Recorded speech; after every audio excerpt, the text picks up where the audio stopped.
extra fee for that. Can we play?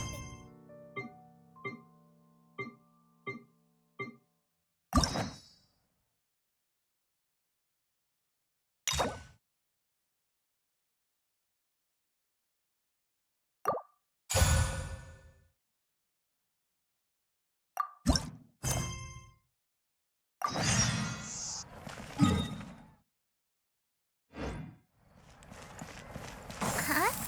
Do you also see Navia and Clorinde over there? They look like they might have run into some kind of trouble. Let's go check out what's going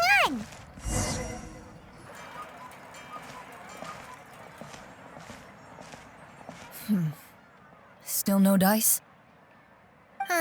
Not at all. And I've asked pretty much everyone in the court of Fontaine already. Lynette's ears drooped as soon as she heard that we'd have to be out and about for days on end. And Fremine, he hid himself under his helmet as soon as he realized there'd be people around that he didn't know. What about Chiori and Charlotte? I feel like both of them would be more than up to it. I've asked them already, but they're both pretty busy right now. I just gave the members of the Spina a few days off, too, so I don't want to bother them either.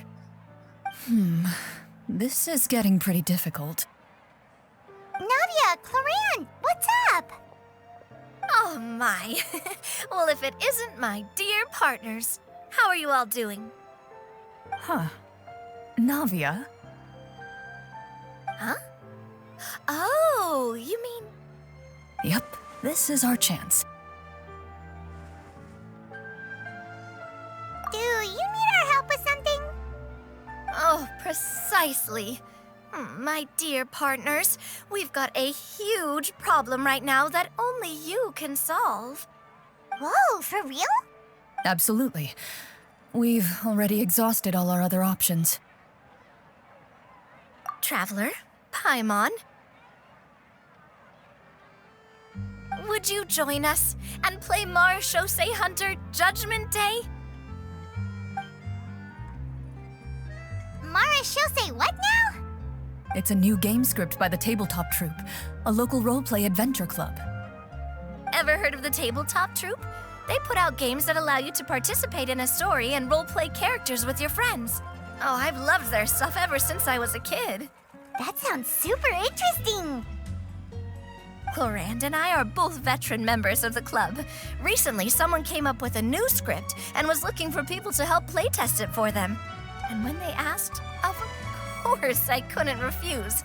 I mean, come on, a brand new script? Nobody has ever played it before. Generally speaking, scripts at that level of development have a lot of issues, but I think this one is pretty solid. The author obviously put a lot of work into the story, and the world building is also quite credible. Whoa, whoa, whoa! I know I was the one that handed you the script, but some of us haven't read it yet. No spoilers, please. Anyway, the script calls for a team of 4. Ah, yes. We're missing one final player right now. So, you're saying you'll help us out? I knew I could count on you, partner. Paimon and the Traveler are kind of a package deal. Is that okay? That's not a problem. I'll adjust the pace based on the actual number of players and ensure that everyone has a good time. Well, Traveler, what do you think? Wanna play? Paimon will follow your lead. Well, that solves our problem. You have our thanks. Woohoo! I'll go grab the script manager from the club right away. The script manager? Didn't you just say that you gave Clorinde the script? The club introduced a completely new kind of gameplay for the script. In this iteration, the Game Master's version of the script is incomplete. The script manager provides the next part of the script only after players have completed the current list of objectives.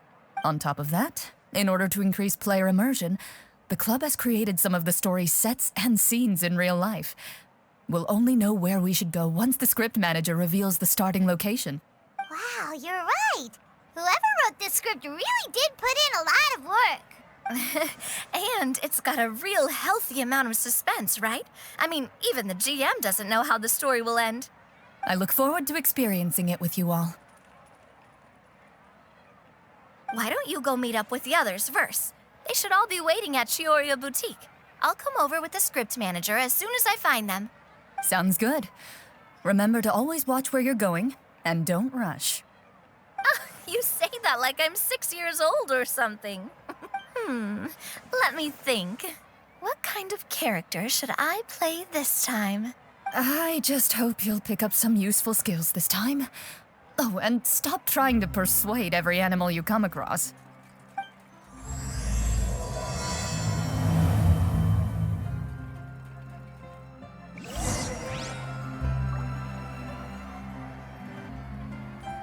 Sit.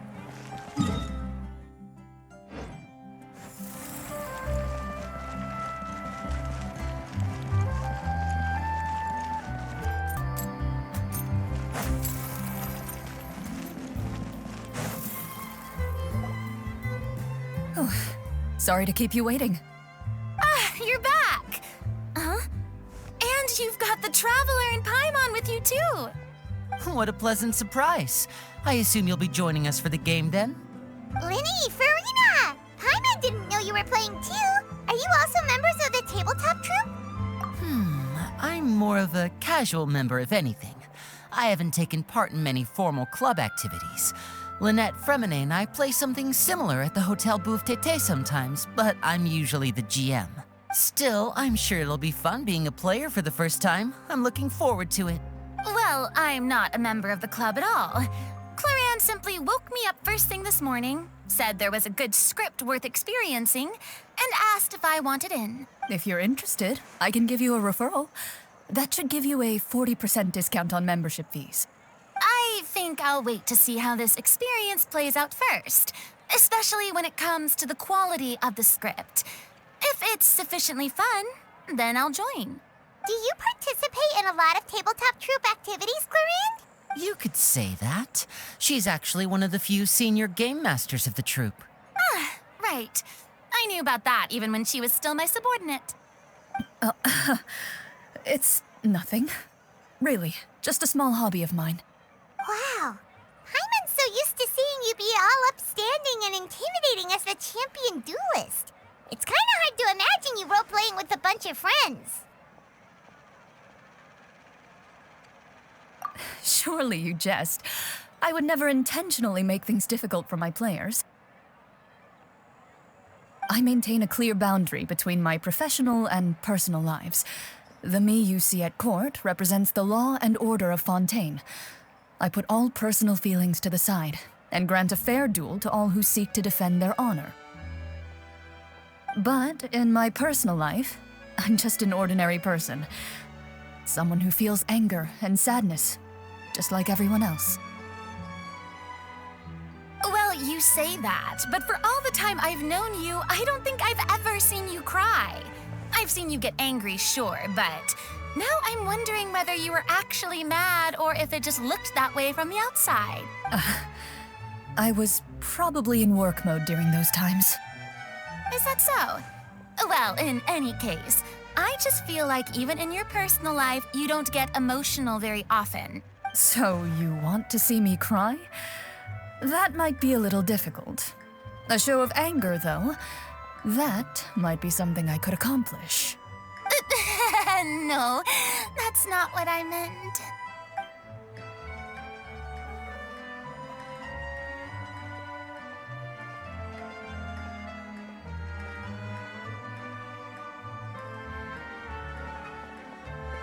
I'm back!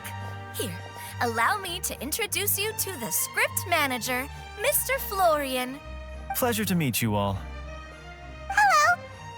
Wait, are you a champion duelist too, Mr. Florian? Oh, no. This is just the costume provided by the club.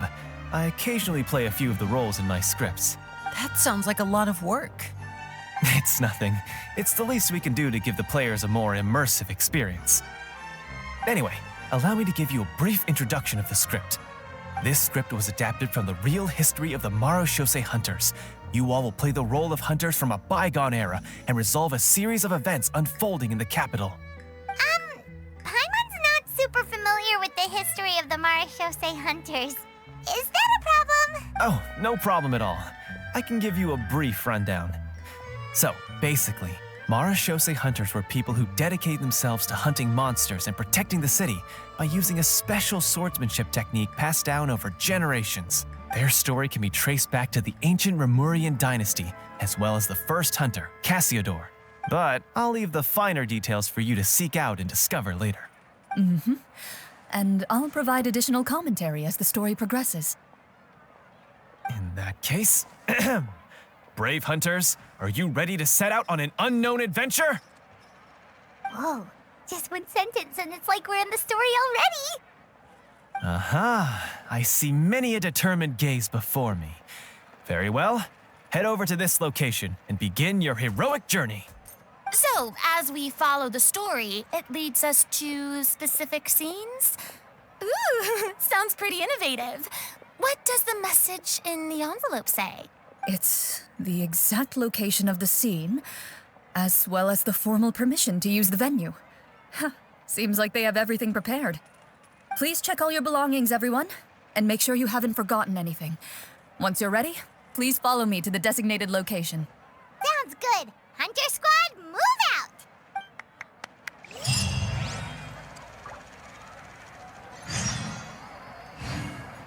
Welcome to...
They really have thought of everything.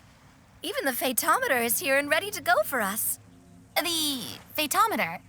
What's that? It's a card that's used to determine action success or failure. We'll need to use it when we try to use certain skills. And what about all the dessert and tea? Is that for us as well? That's what the message said. Really? That's so nice. It feels just like a tea party with friends. Those snacks have Paimon's name written all over them. I think you might be more of a snack hunter than a Marashose hunter, Paimon.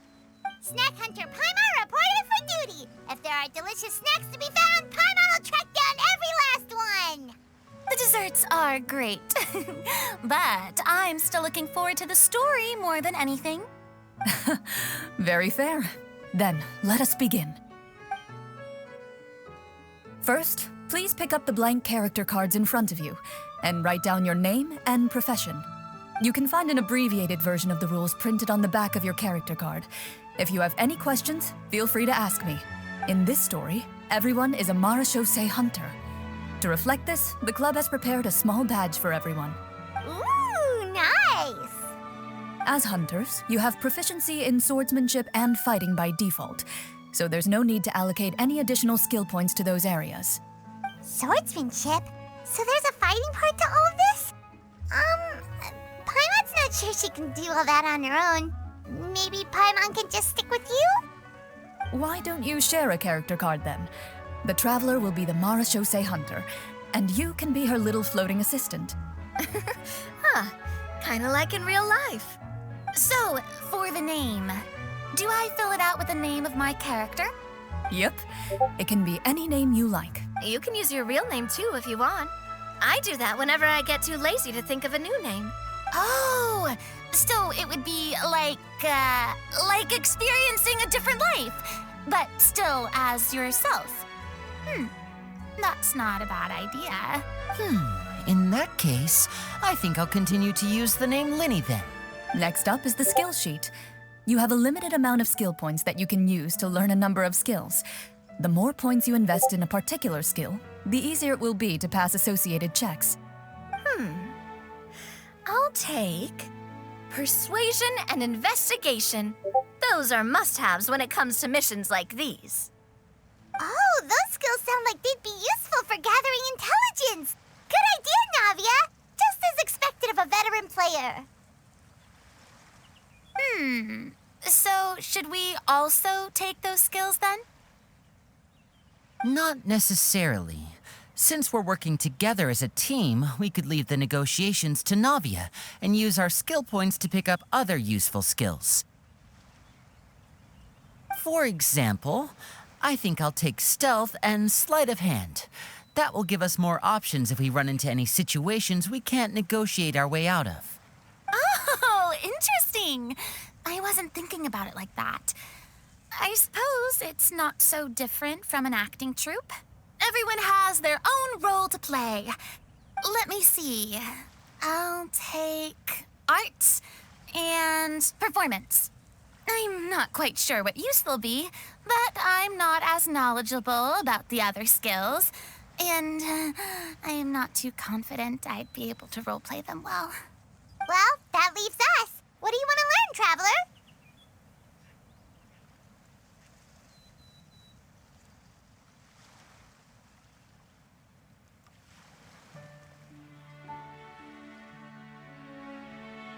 Oh, something that'll help you get a read on other people's thoughts. Sounds useful.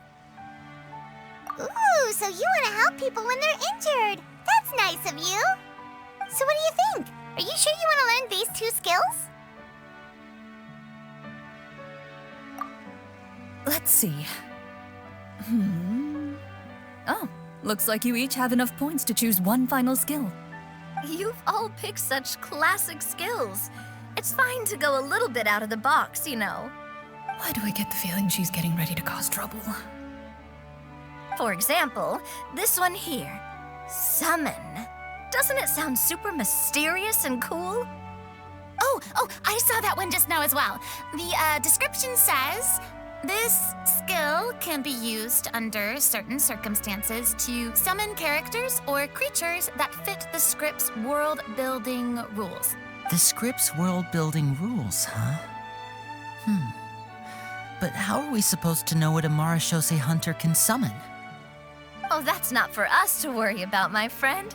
Just learn the skills that interest you, and the GM will take care of the rest. All right, you've convinced Paimon. Let's learn summon then. Paimon can't wait to see what kind of thing shows up. Well, now that everyone's more or less finished creating their characters, we can begin. Since 2 of our players are doing this for the first time, though, let me ask, would you like to play on easy mode or authentic mode? What's the difference between the 2?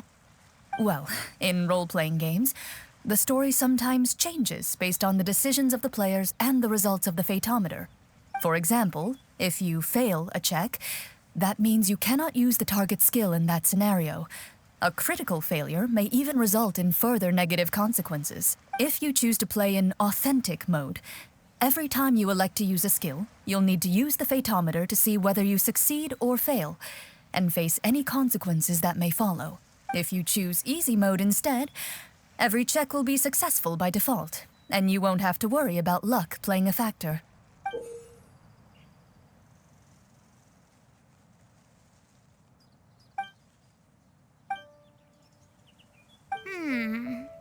Given that I'd like to focus on the story, I suppose I should pick easy mode. I'd feel bad if I brought the team down by failing my checks. Huh? Oh, come on. Don't worry about that. RNG is the lifeblood of role-playing games. I'm going with authentic mode for sure. Never knowing what you might have to overcome. Ugh, doesn't that sound exciting? I'd rather be mentally prepared for what might happen. All right, then I'll mark down Farina for easy mode. All her checks will be successful by default. As usual, Navia and Linny will play on authentic mode. What about you, dear partner? How would you like to play? Are you sure? No need to worry about the pesky phaetometer. Pretty good choice if you just want to relax and play the game. Honestly, I don't think Clorinde would make things too difficult for us no matter what the phaetometer says. Isn't that right, Clorinde? No promises. That wasn't super reassuring. Well, anyway, enough talk. Let's get started. I want to experience at least a good chunk of the story today. Speaking of the story, why is the beginning scene on a beach? Well, that's because... A long time ago, back when human civilization was still in its infancy, powerful demons and evil sorcerers ruled over the land. They created a host of monsters and sent them to slaughter all humans in existence. Soon, a group of human rebels banded together. With their swords raised, they swore to brave the darkness, and in doing so, subdue each and every monster that sought their destruction. They became known as the Marechaussee Hunters.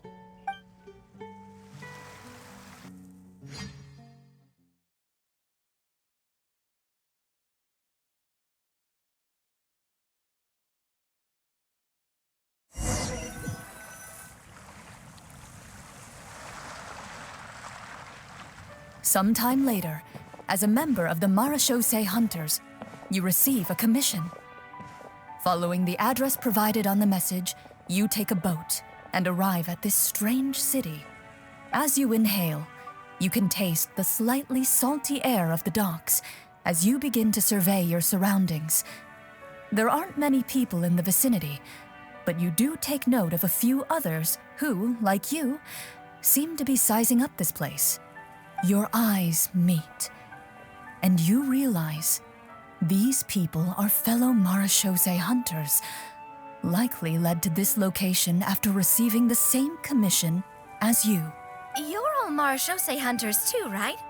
Allow me to introduce myself. The name's Navia, monster hunter by trade and helpful neighborhood businesswoman on the side. What say you to traveling together? We can help each other out on the road. Okay, count me in. My name is Linny. I've been wandering since I was little and picked up a few less than legal tricks along the way. I was adopted by a Marechaussee Hunter and later chose to follow in his footsteps. Is this where you introduce your character to everyone? It sounds like they've done this dozens of times. My name is Farina, and, I grew up in a noble family. I always had a strong interest in performance and the arts. Even though I'm a Marechaussee Hunter, what I really want is to be a performing artiste. Hey, that's really cool. You can do it, Farina. That's exactly how it's done. Paimon is Paimon, a good friend and companion to this Marechaussee Hunter right here. I've been studying medicine ever since I was a child. I want to do my part to eradicate these monsters and use what I've learned to heal others. Oh, welcome, welcome. When we face the monsters, I'll make sure to charge in front to give everyone some cover. You can take care of the healing at the back. You open your envelopes at the same time. The message reads, "To the honorable and trustworthy Marechaussee Hunters, our kingdom is currently facing a grave crisis. The lands outside the capital have been overtaken by monsters, and our people are being led astray by forces of wickedness." Huh. The layout of this city looks super familiar. It kinda reminds Paimon of Mondstadt. The scriptwriter must have used a real-world city as a reference when coming up with the map.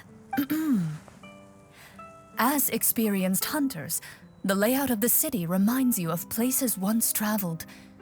You recall the sight of tree-lined streets and the gentle tranquility of days gone by. Yet, as you regard the city in front of you, it appears to be little more than an empty shell. Its hollow gates are open to you, beckoning you to come forth and bring salvation back to the town. I carefully read every line of the letter and turn my attention to the signatures at the bottom. Who issued this commission to us? You see a long string of unfamiliar names. it would seem that many of the residents of the city issued this commission together. They sensed that things were not right within the kingdom and sent a distress signal to the outside world. In that case, why don't we take a walk around the city and see if we can learn anything from the local residents? Oh, good idea. We might be able to get some leads on the monsters and bad guys we're after. You look up and see a tavern nearby. It appears to be open for the day. Why don't we go check out that tavern? If the novels I've read are anything to go by, taverns are usually full of information.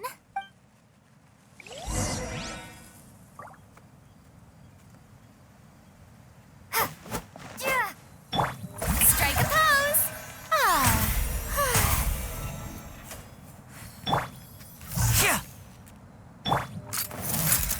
Watch out!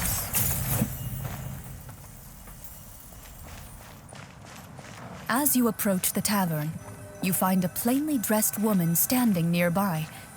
She appears to be rather troubled about something.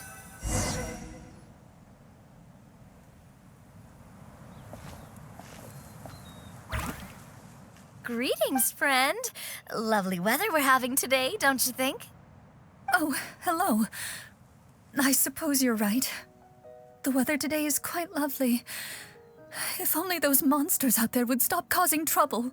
It seems like every character included in the script has a certain amount of useful information to offer. If we keep asking questions, we might be able to get some good leads. Oh, come now, don't be sad. Life is all about optimism. Oh, that reminds me. What did you have for breakfast this morning? Huh? I don't think that's the kind of question we're supposed to ask. Nothing turns a frown upside down like good food. How about some macarons? I could make you some. You didn't even take cooking as one of your skill proficiencies. That's not necessary, miss. Excuse me for saying this, but you don't really look like a chef. Besides, I'm not really a fan of sweets. So you're someone who barely smiles and doesn't like sweets. You're really starting to remind me of this one friend of mine. Hey! Did she just... me? Clorinde must have broke character for a second. This isn't getting us anywhere. Traveler, maybe you can think of something.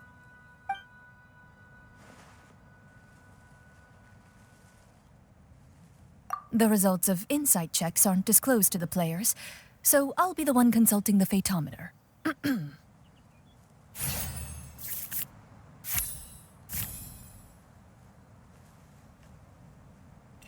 You recall all the lessons you've learned in your time and begin to carefully observe the woman's mannerisms.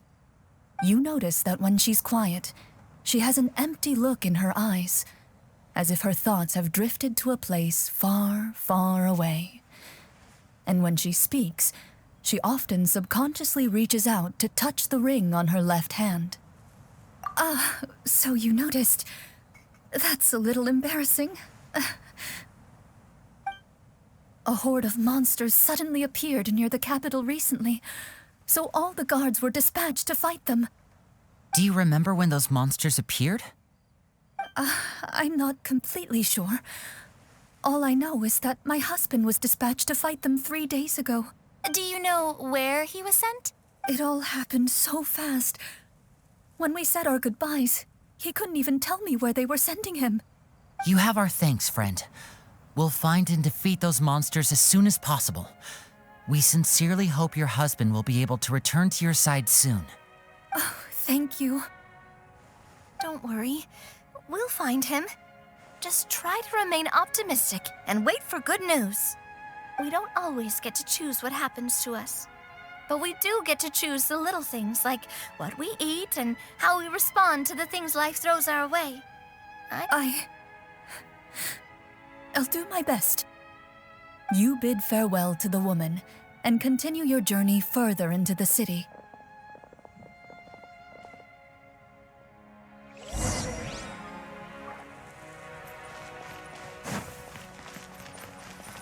As you venture further into the city, the streets appear largely empty. An elderly woman walks past. You see her shake her head as she puts away her wrinkled wallet. A nearby merchant folds his arms and gives you a disdainful look. You get the impression that he's someone who has long gotten used to the sight before him.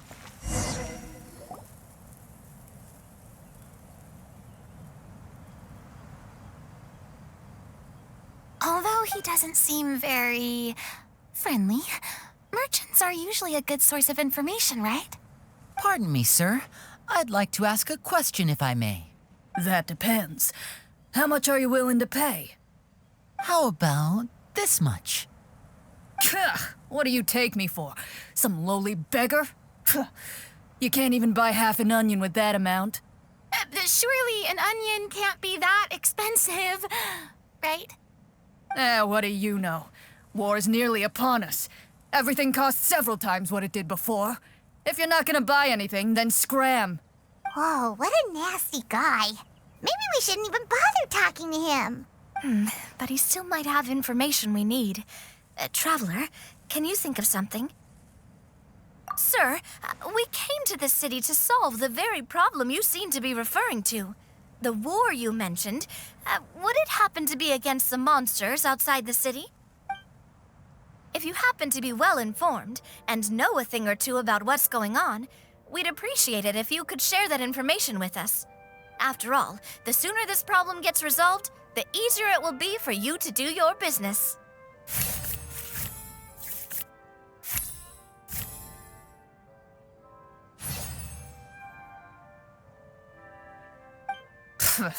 Well, things are basically as you said, young lady. Those monsters are camped outside the city, and they've been destroying all our trade routes. We have limited reserves within the city, so if this continues, we're all gonna be in big trouble. Wait, you're saying no one has put a plan in place to distribute supplies or maintain order? We could all starve, and those nobles in the palace wouldn't even break a sweat. Who knows? Maybe they've been in cahoots with the monsters all along. That is concerning. All right. That's all the information you need, right? Off with you now. I've still got business to do. You know, if you smiled a little more, you'd definitely get more business. And I bet that would make your life just a little bit sweeter. I'm not saying it's guaranteed to work. It's just a tip.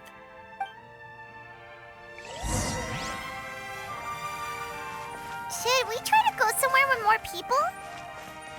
Oh, how about the city square? Follow me.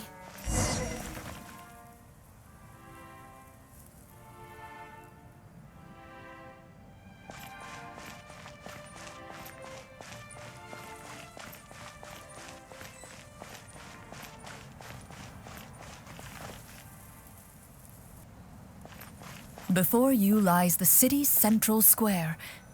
You see a man with a slightly anxious look on his face, pacing back and forth, his head hanging low.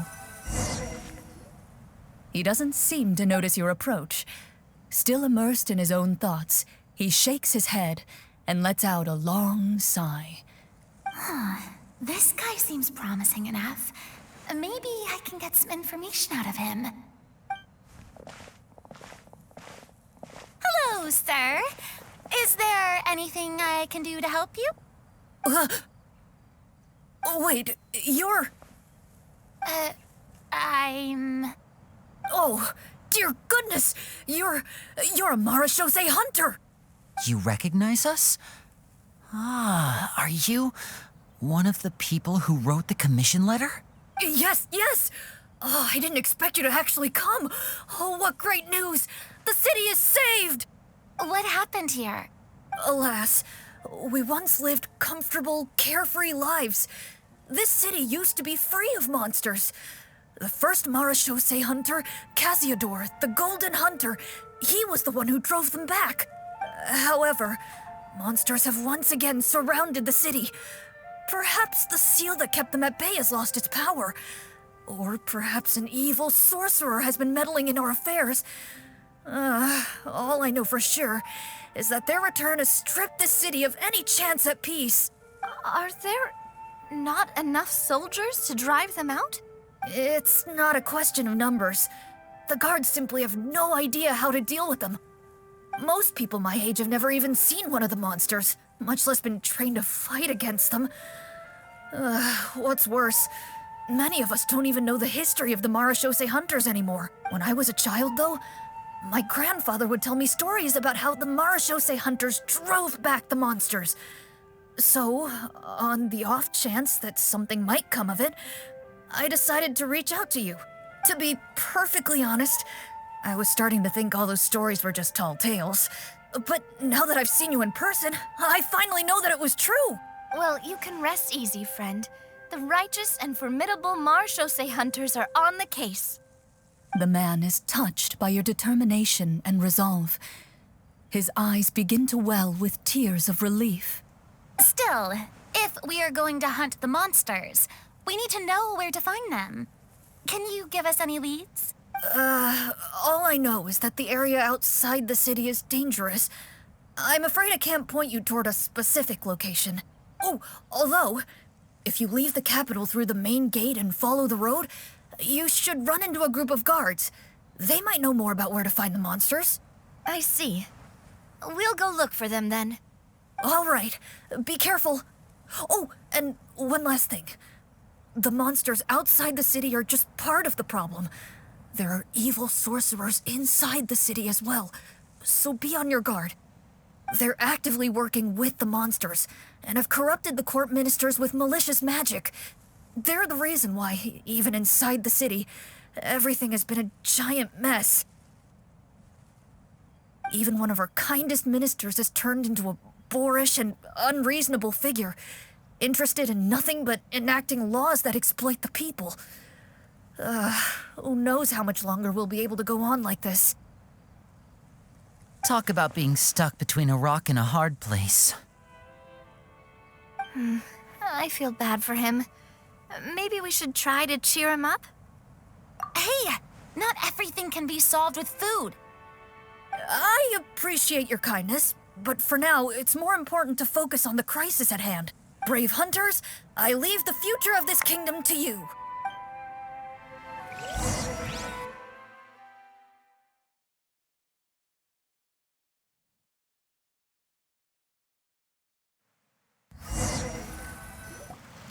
If I understood correctly, there are currently 2 problems in the kingdom that need solving, right? Exactly. We need to defeat the monsters outside the city and take down the evil sorcerer stirring up trouble from within. But which problem should we tackle first? Well, this seems like a good moment for a break. Take some time and discuss what you want to do. Let me know when you've made your decision. I really didn't expect the people in the city to keep us at arm's length like that. I totally thought the hunters would be treated like heroes. Well, Clorinde said the script took cues from the real history of Fontaine, right? Maybe the real-life Marashose hunters were also treated like that. I wouldn't say it's a perfect representation of history, but there are definitely some similarities. Would you like to hear more about it? Sure. As long as it doesn't spoil anything in the script. You brought up bits and pieces of the hunter's history before, but it was all in passing. Hyman wants to know too. The hunters were super powerful, right? Were they all from a special line of supernatural beings or something? Kind of like the yokai in Inazuma? No. All Marashose hunters were ordinary mortal fighters. The only thing that set them apart were the special sword techniques passed down over the centuries. Huh? So you mean anyone could become a Marashose hunter? In theory, yes. All you would need to do is survive the rigorous training and master the swordsmanship techniques required to fight the monsters. Still, most people dropped out at the early stages, and others called it quits the minute they saw a monster in person. To become a hunter, you must be strong in both body and mind. What kind of monsters did the hunters fight exactly? Oh, and the evil sorcerer the script mentions. Did they exist in real life too? The land of Fontaine once played host to an ancient dynasty known as Remuria. After that dynasty fell, monsters began to appear, intent on obstructing humans from establishing a new social order. One of the ancient sorcerers of Remuria used his power to assemble a formidable army of golems. He sought to use that force to establish himself as king. Now, wait a second. Don't tell me that guy was the inspiration for the evil sorcerer in the script. We still haven't found any in-game information on him yet. So, why don't you talk about someone else for now? Well, I wasn't planning on going into anything you might be able to find out in the game. But if you want me to talk about something else, then... How about Casiodor, the Golden Hunter? Or Egeria, the ex-Hydro Archon? Wait, but those people are all from a super long time ago. Where did you learn all this, Clorinde? From my master. By master, you mean Miss Petronia? Someone you know? Absolutely. Miss Petronia and my father were good friends. Back in the day, she would often bring Clorinde over to play, but then... Let's not get off topic. Anyway, back to what I was saying. Responding to Egeria's call, a number of warriors followed Casiodor into battle against the monsters. This group of warriors, under Casiodor's leadership, became known as the Marechaussee Hunters. Yet, as Fontaine entered an era of peace, their work gradually became obsolete.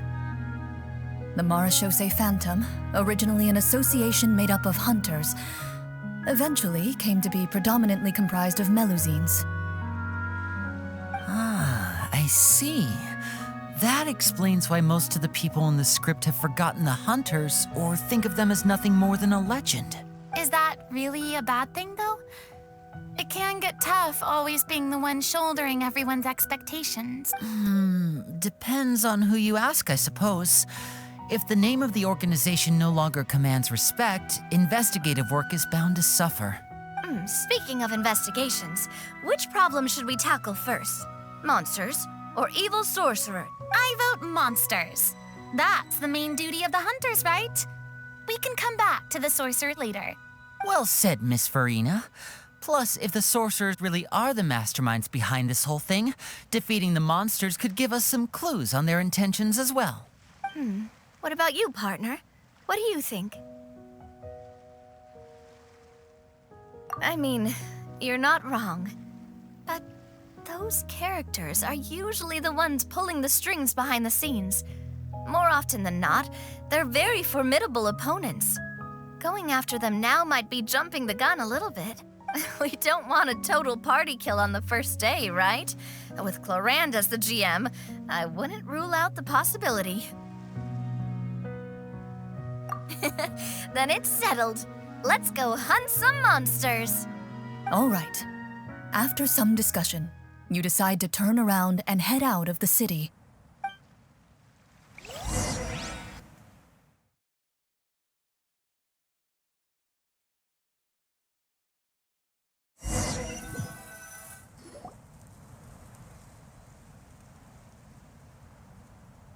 Let's take a look around, like that guy said. You there! Outsiders, halt! Who's there? An armored man approaches you. He has a tall, muscular build and a determined expression in his eyes. Just one look, and you can tell he's fought in his fair share of battles. Although he's trying his best to conceal his current state, his uneven gait and the sweat dripping down his forehead make it obvious that he's been wounded and is in serious pain. I'm the captain of the guard. I saw you sneaking around the city earlier, so I'll only ask this once. State your purpose, or it's off to the dungeons for the lot of you. Wow, it's been a while since someone's been this suspicious of us. I said talk, not whisper between yourselves. Have you ever heard of the Marechaussee Hunters? Marechaussee Hunters? Ha! That fairy tale, you mean? What, do you expect me to believe you're one of them?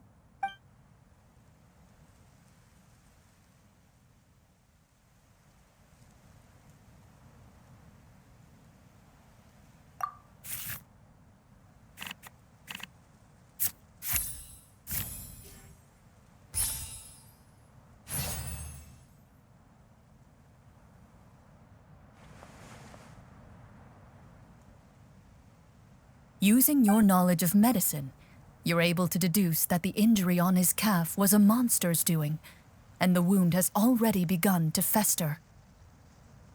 As you check him over, he looks at you with suspicion and retracts his injured leg further back. I'm a doctor by trade. Please let me redress your wound. You don't have to suffer like this. The man appears somewhat disgruntled at having been exposed, but soon relents and raises his leg for you to take a better look.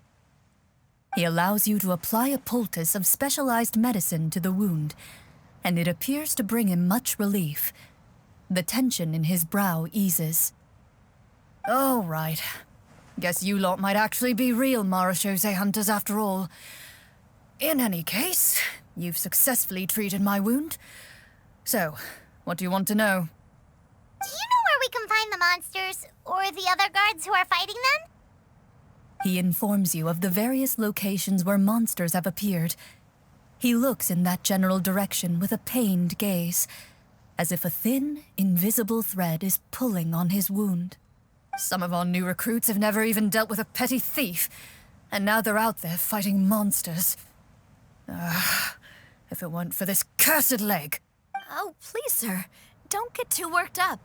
You need to focus on your recovery. Just leave the monsters to us. We're Marechaussee hunters, after all.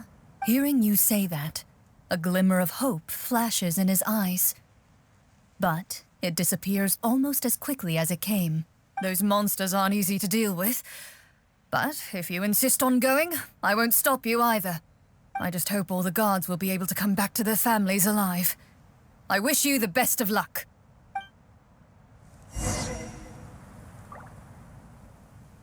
Based on what the captain said, the monsters should be right up ahead.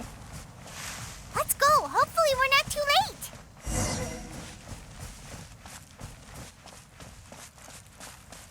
As you approach the battlefield, you see numerous people lying by the side of the road. They appear to be dressed like guards. Their faces are filled with desperation and terror. Some are screaming and cursing in vain, as if still trying to banish the monstrosities they saw from their minds.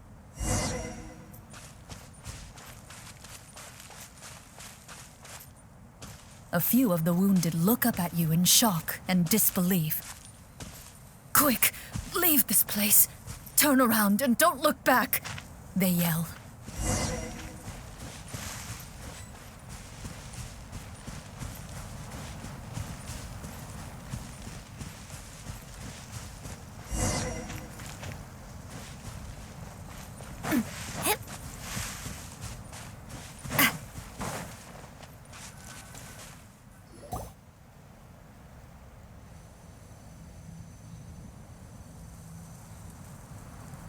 This is the place he mentioned, right?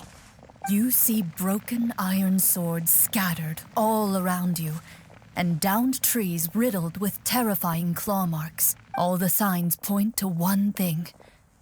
A truly devastating battle just took place here. Be on your guard, everyone.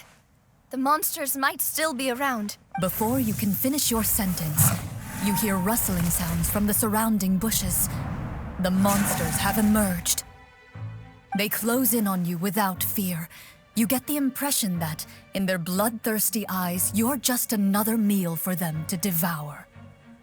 A little help here. This thing wants to eat Paimon. Your battle round begins now.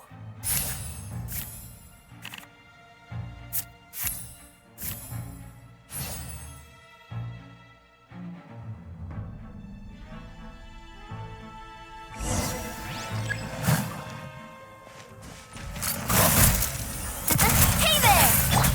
Starball! Rumble apart! Attack! Here comes the finale. Time to shine! Yoo-hoo! The next battle round begins now. Hey there!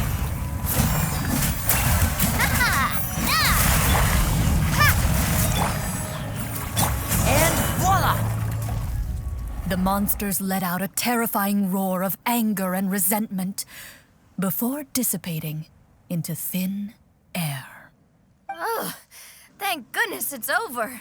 We're lucky the Marashose Hunter class came with all those preset skill points. Otherwise, we would have been in some real trouble. I never knew the Fatometer even determines the amount of damage you inflict. If you get unlucky, isn't it just game over right then and there? That's part of the fun. The uncertainty of fate is what gives these games their appeal. Just as you begin to celebrate your victory, a suspicious lump on the ground catches your attention. A suspicious lump? Wait, could it be the thing that appears after every battle? I walk up to it, crouch down, and begin to carefully examine it. I've still got my right glove on, so it should be fine for me to touch it, right? As you investigate the mound, you discover that the exposed portion appears to be made of wood. It was previously obscured by the large form of the monsters. With the monsters gone, the small protrusion now awaits your discovery, poking out of the ground like a shy flower bud. Whoa, it's a treasure chest!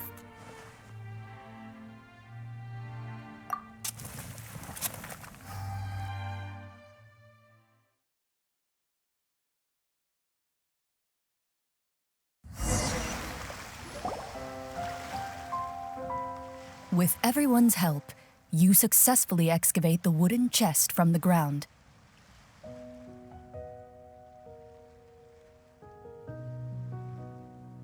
Even without opening it, you can tell from the mora and jewels scattered around the chest that it must contain quite the fortune.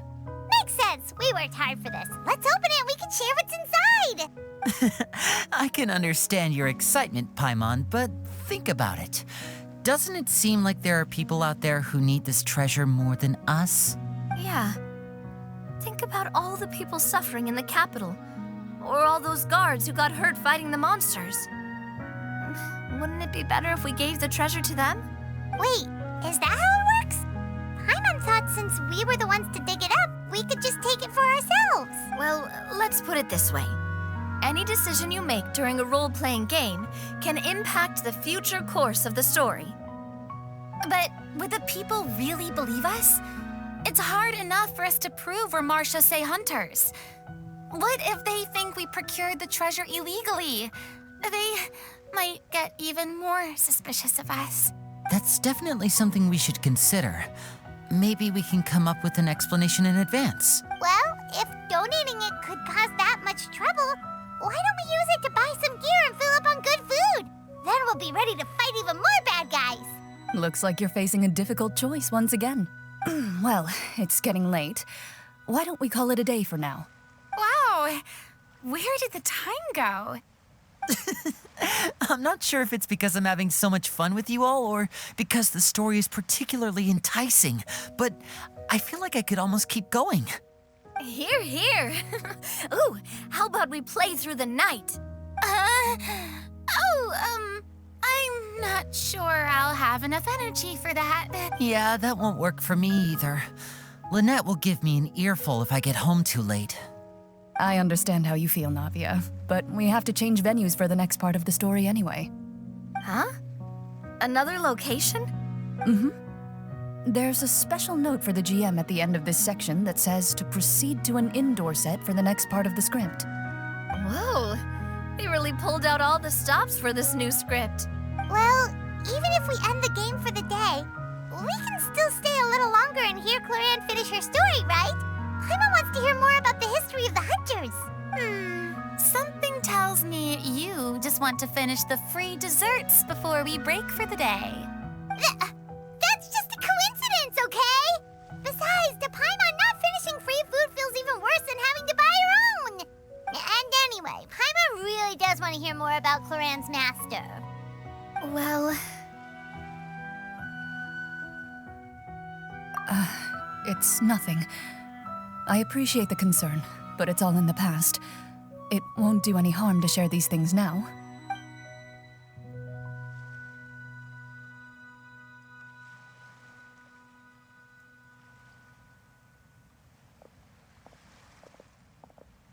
My earliest memories are of living with Master.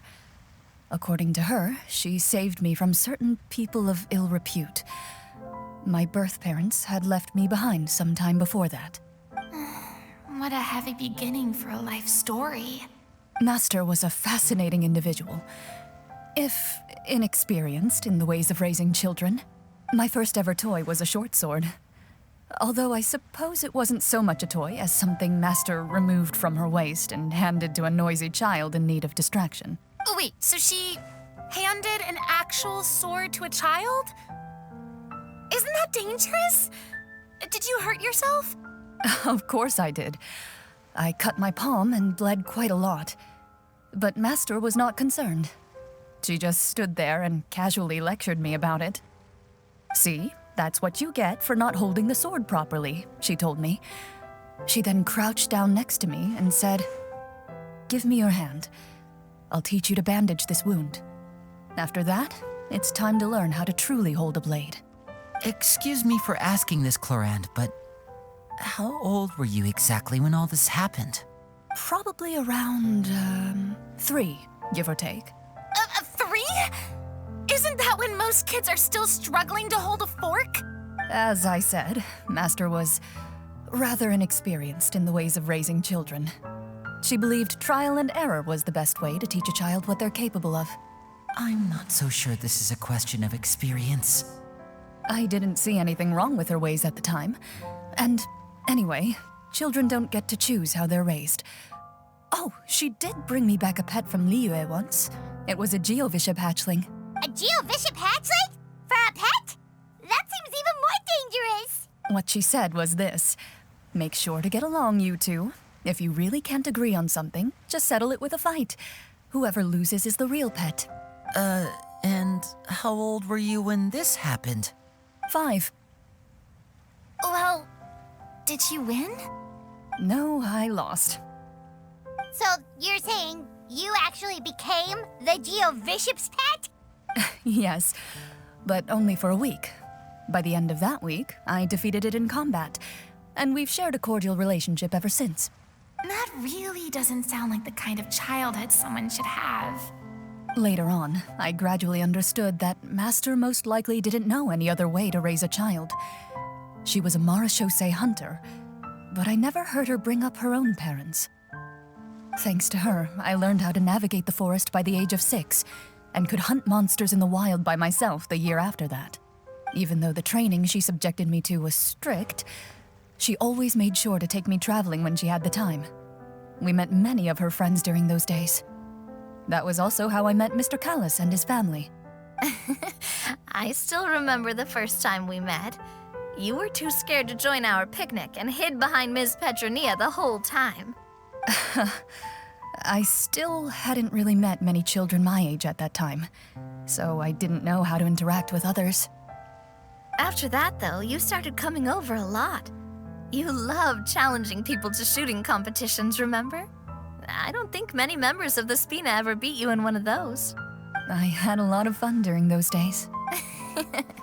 I enjoyed them too. Oh, do you remember that one time we went exploring around the Spina together? We overheard Papa call your master Fontaine's Protector of Justice. We tried to pretend like we never heard anything, but you nearly let it slip that one time. Protector of Justice? Oh, wait, you mean that vigilante hero from 20 years ago? The one who is always active at night? Yep, that would be her. She often would put on a black cloak and go out at night. I never knew where she went or what she was doing. Until, like Navia said, we overheard the truth from Mr. Callis that night. 20 years ago, huh? I still remember the guards leaving all kinds of witness reports about her on Nervalette's desk. My apologies. Oh, there's no need to apologize. You had nothing to do with it. And anyway, everything she did was for a good cause. Although, calling herself the Protector of Order was a bit much. Especially when she deliberately operated outside the law. Huh? When did the Protector of Justice become the Protector of Order? Oh, she had a bunch of code names. I heard she would just come up with a name on the spot whenever she was asked. Later on, she probably got sick of answering those questions and decided to stick to just two. The Protector of Justice and the Protector of Order. That sounds like her, all right. I bet she forgot which of the two she'd use by the time she got back each night. Well, she certainly sounds like a fascinating individual. With her strong sense of justice, it's no surprise her student followed in her footsteps. It's true. I always wanted to become like her. Someone powerful, independent, and with a strong sense of conviction. But...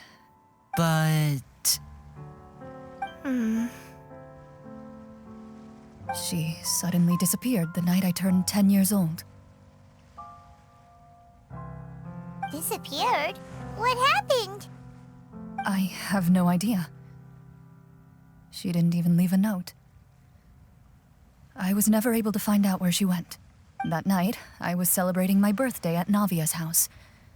But Master never came to pick me up. When I returned home on my own, it was to an empty house. When she still didn't appear after a few days, I went to Mr. Callus's house to ask about her whereabouts. But he only shook his head.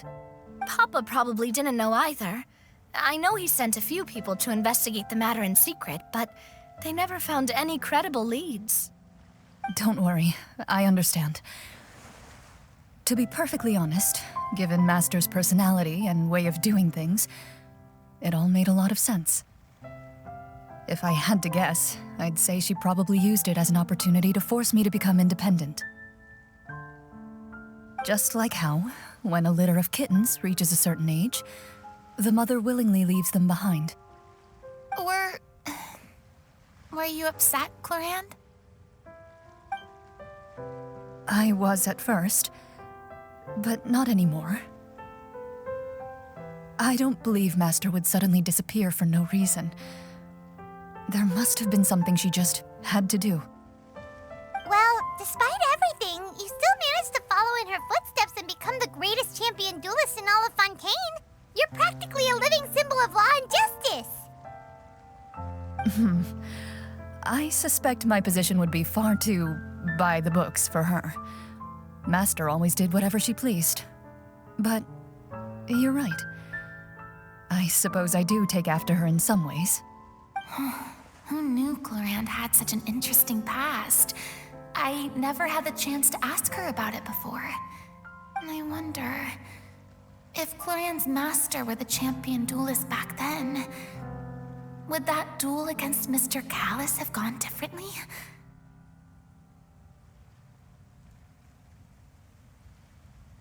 Oh no. Judging by the atmosphere, Clorinde and Navia are probably thinking something similar. The mood just got super awkward all of a sudden. Well, anyway. Would you look at the time? It's getting dark, so we should probably call it a day for real this time. If we keep talking like this, we really will be here all night. I had a great time today, Miss Clorinde. Thank you for being our GM. Anytime. The script was good, but I've got to say, your childhood stories were even better. Hey, you should tell us more about that fight against the Geovishop sometime. Maybe your master was onto something. You could be right. What does she mean, onto something? I certainly don't know any 5-year-olds who want to fight a bishop in their spare time.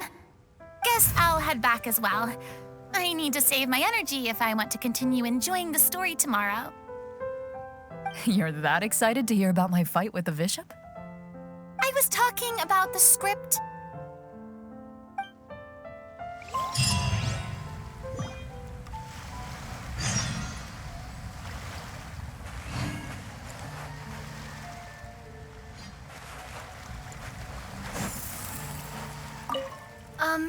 Just between the two of us, could you tell me what it was like to be the Geovishop's pet?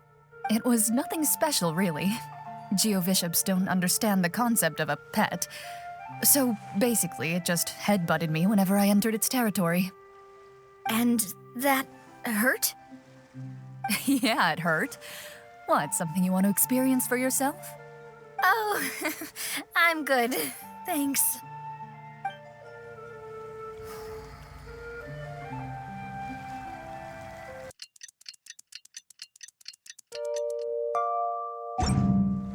Let's go meet up with the group. Paimon's really looking forward to today's story.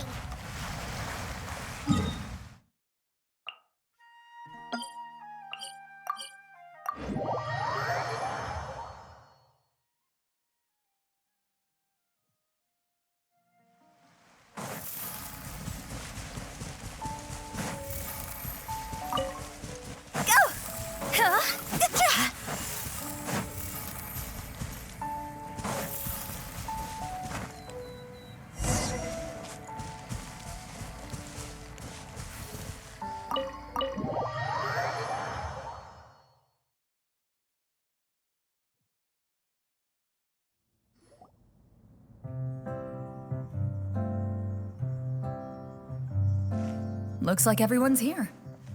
Now, before we begin, why don't we finish where we left off yesterday? There was an important decision to be made, yes? I'll pour everyone a cup of tea. Is that really the most important part, though, Clorinde? Paimon's more concerned about our current surroundings. Heavy walls, cold railings, dim lights. This is obviously supposed to be a prison. I admire the work put into the set. Still, it's obvious the scriptwriter has never paid a visit to the fortress of Meripede.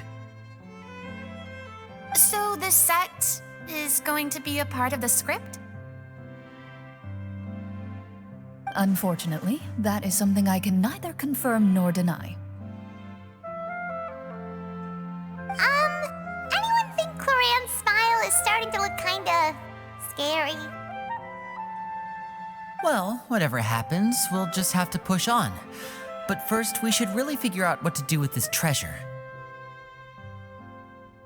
If we're worried about arousing suspicion because of our identity, why don't we give ourselves a different name, just like Clorinde's master did? Yeah, it might be better to keep a low profile. As long as we're helping people, it doesn't matter who we are or what we're called. Staring at me won't get you anywhere. Or did you want some more tea? Oh, Paimon's good. Thanks. Why aren't you saying anything, Navia? Wait, what's that next to you? Oh, this is the short sword Clorinde mentioned last night. I found it. Huh. I'm surprised you managed to track it down after all this time. Well, I made sure to take good care of it, considering the circumstances in which you gave it to me.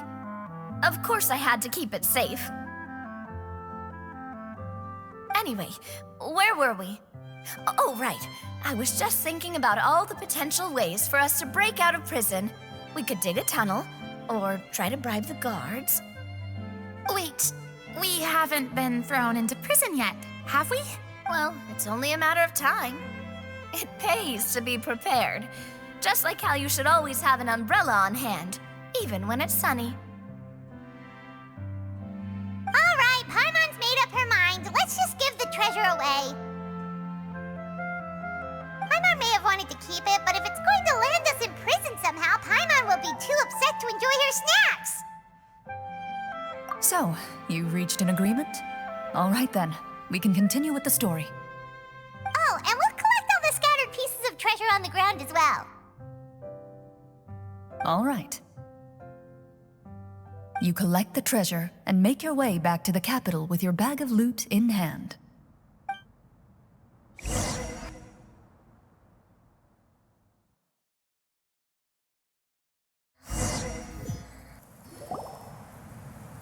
The city is still shrouded in a gloomy, oppressive atmosphere, but your spirits are surprisingly high. In places where sunlight struggles to reach, you generously share your wealth with the children, the elderly, and the poor in urgent need of help. Thank you, kind soul. The elderly woman's look of gratitude follows you as you walk away, her eyes never leaving your back until you move entirely out of sight. However, She's probably trying to tell us to speed this up. We need to hurry up so we can address the sorcerer problem. Should we go find that man again at the square? He seemed like a pretty responsible guy. I'm sure he knows the people here far better than us. Oh, good idea! just as you start to make way to the square, intent on finding the man again, there's a voice.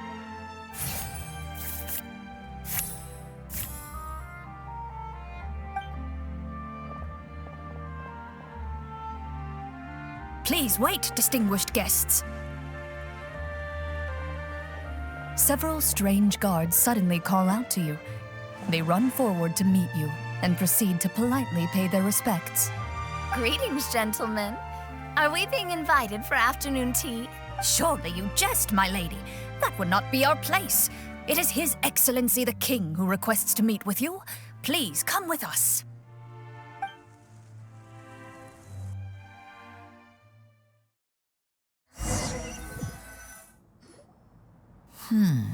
Do you think this could be a trap?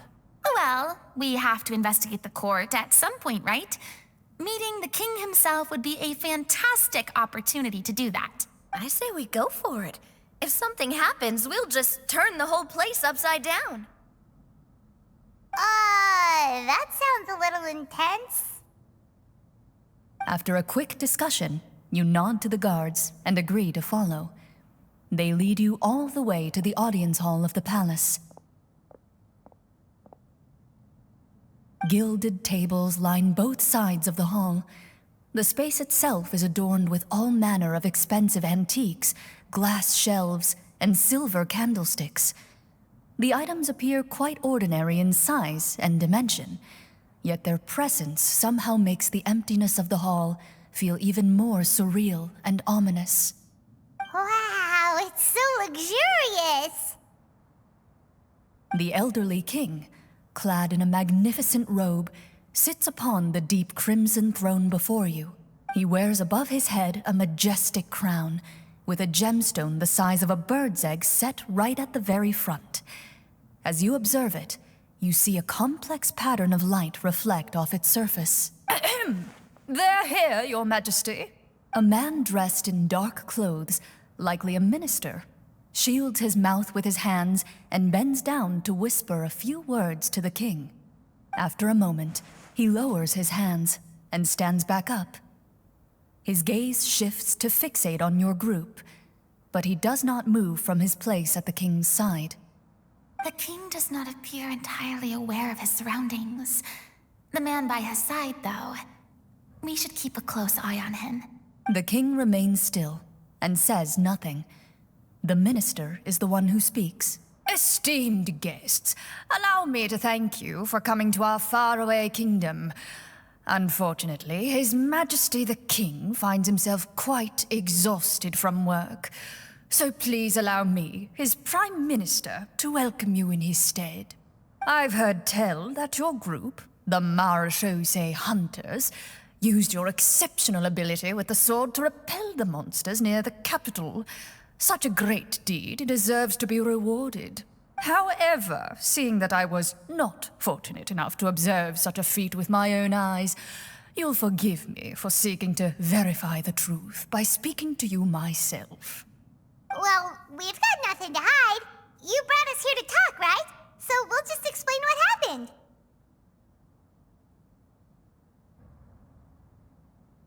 The golem's blades were so powerful, they could cut down trees in a single swipe.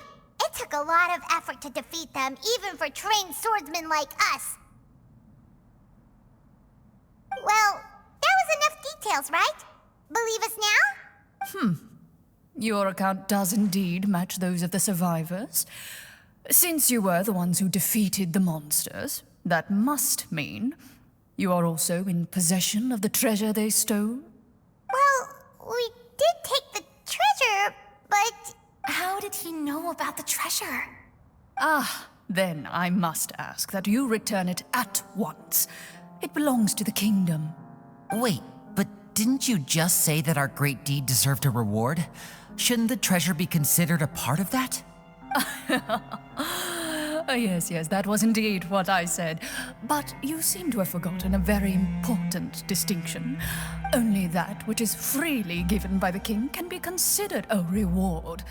Taking the rightful wealth of a kingdom without said permission, on the other hand, is a crime. But that's completely unreasonable.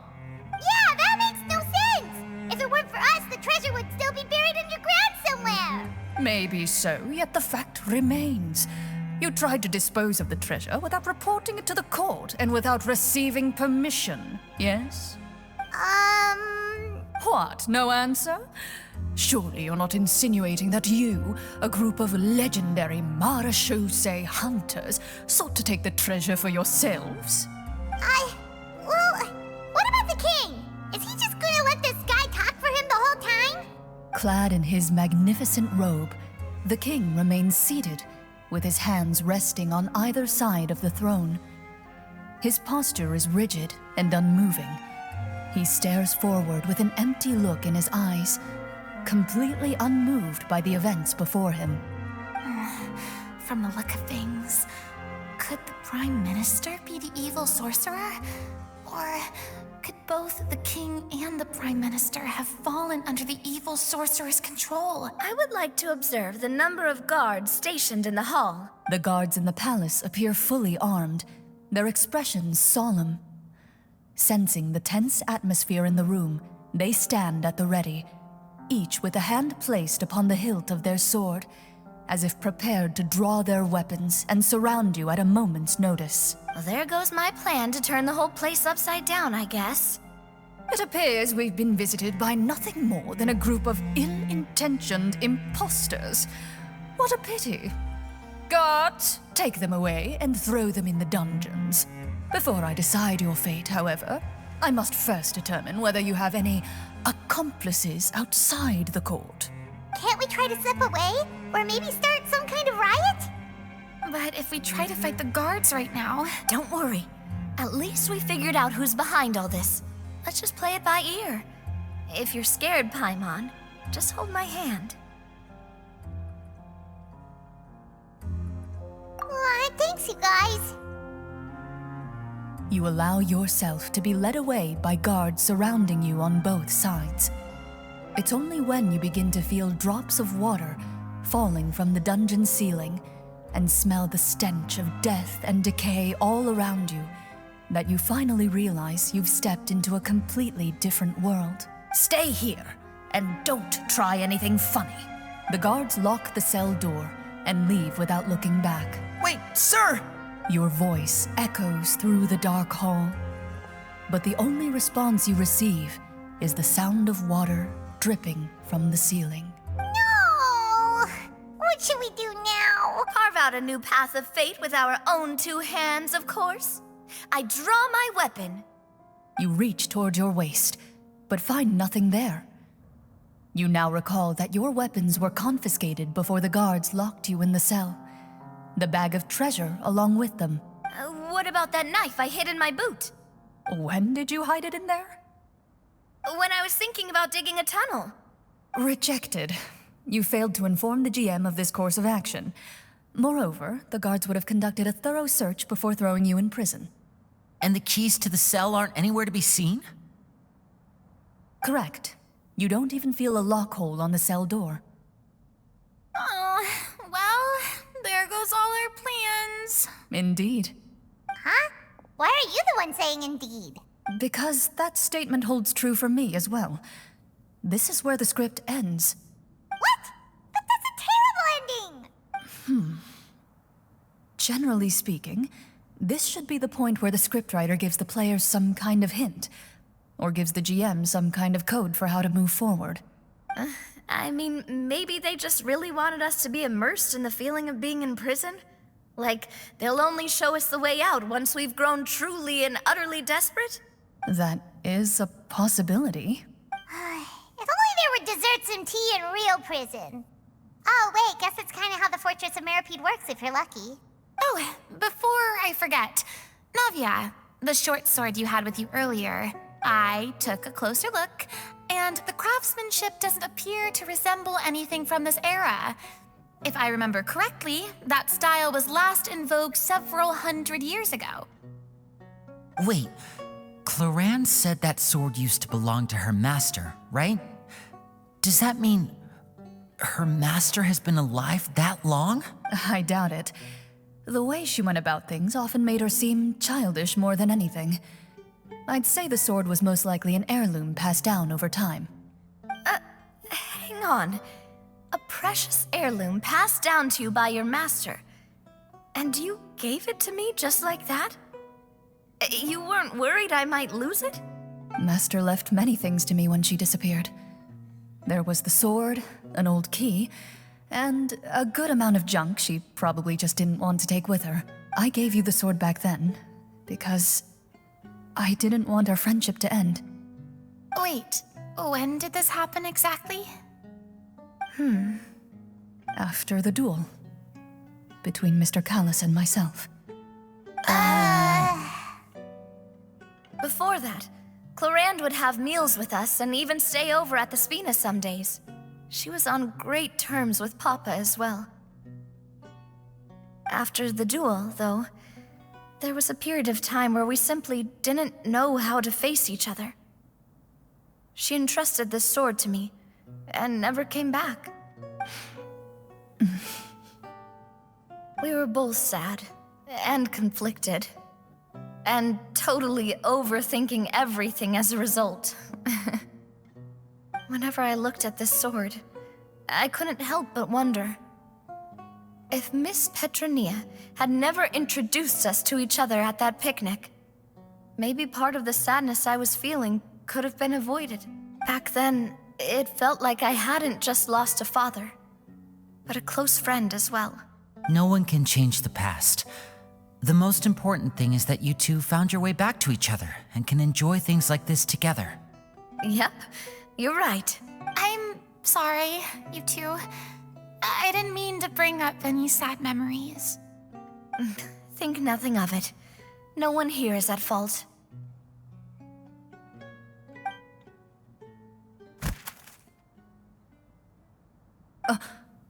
Huh?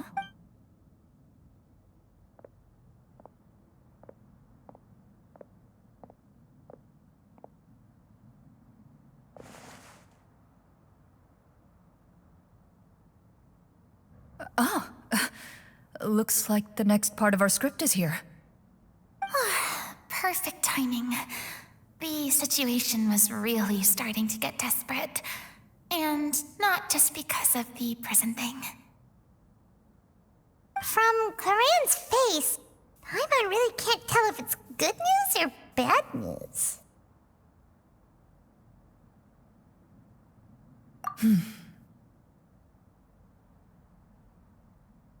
Water continues to drip from the ceiling. In this lightless dungeon, you lack a reliable way to tell how much time has passed. Eventually, you get used to the unpleasant odor of straw, mold, and rust, and find yourselves alternating between fits of drowsiness and despair. Suddenly, you hear footsteps outside the door. Heads up, everyone. Someone's coming. Gather close, everyone, and keep your voice down.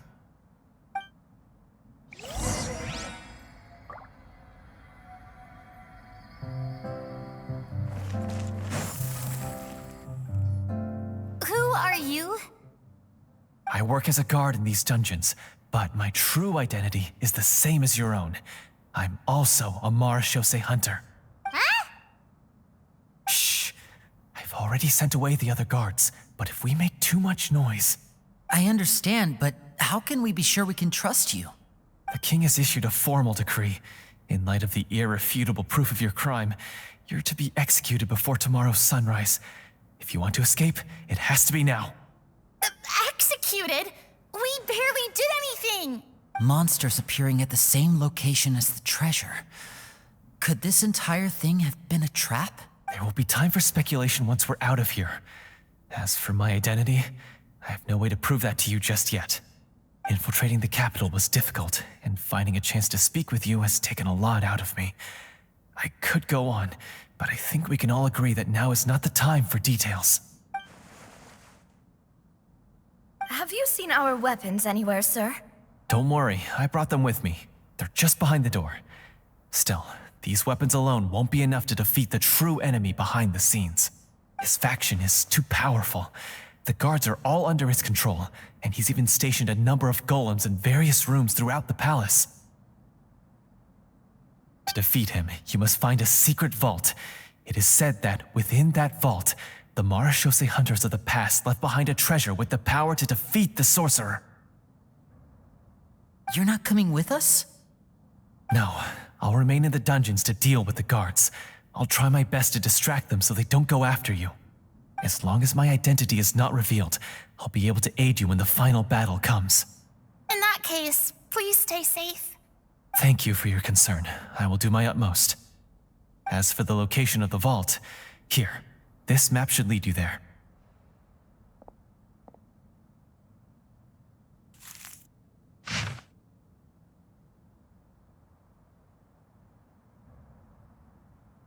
Got it.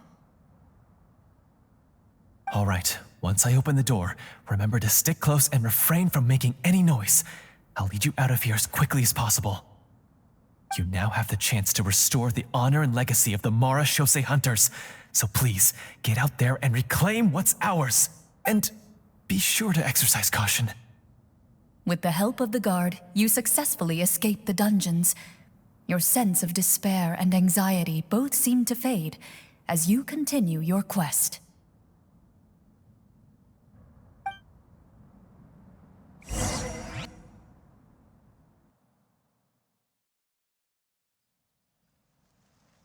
Wait, we didn't get to use our skills at all while we were in prison.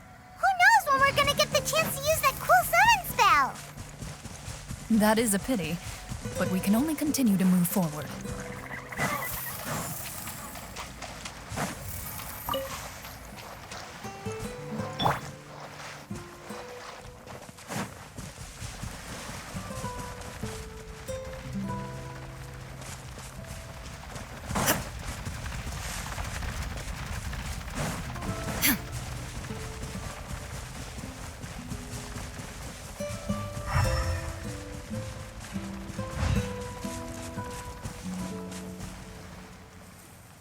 This should be the place marked on the map.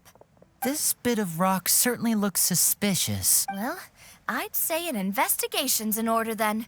Plus, if all else fails, we can just blow it up. Wow, you really meant that. Before you lies a serene stretch of open water, its surface shimmering a brilliant shade of sapphire blue. Well, guess this means it's time for a swim.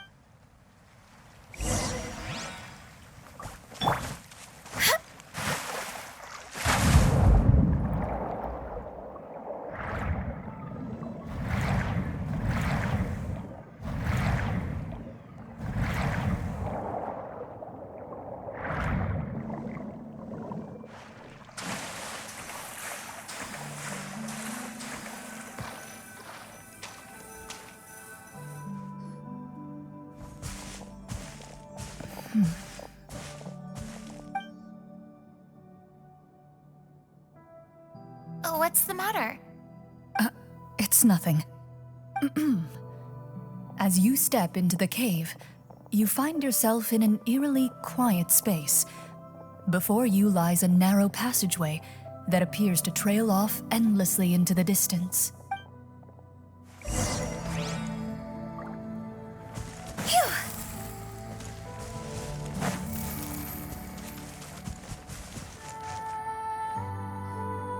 Wow, this must be where the treasure is hidden.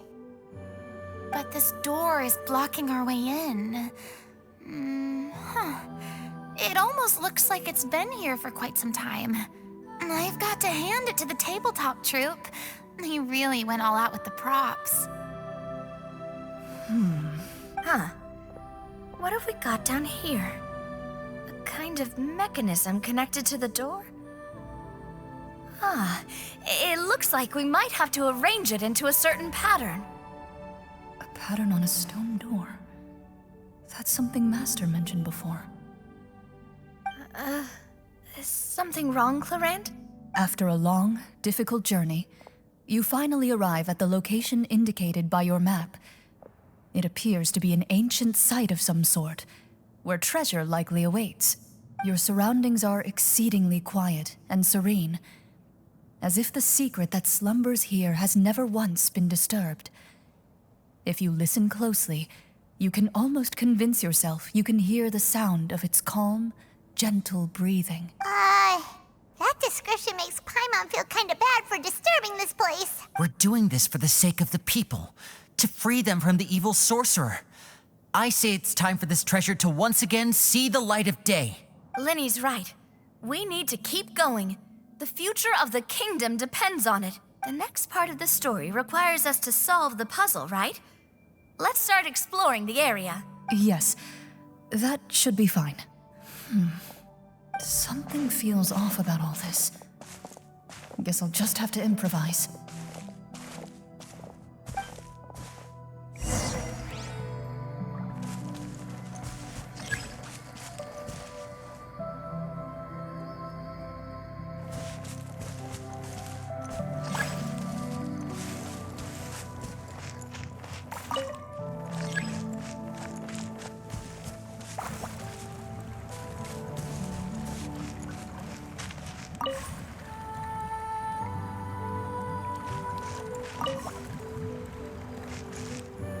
I found something! Found something here, too.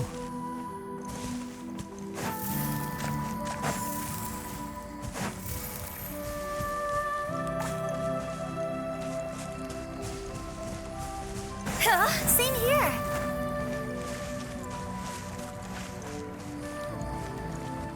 Go!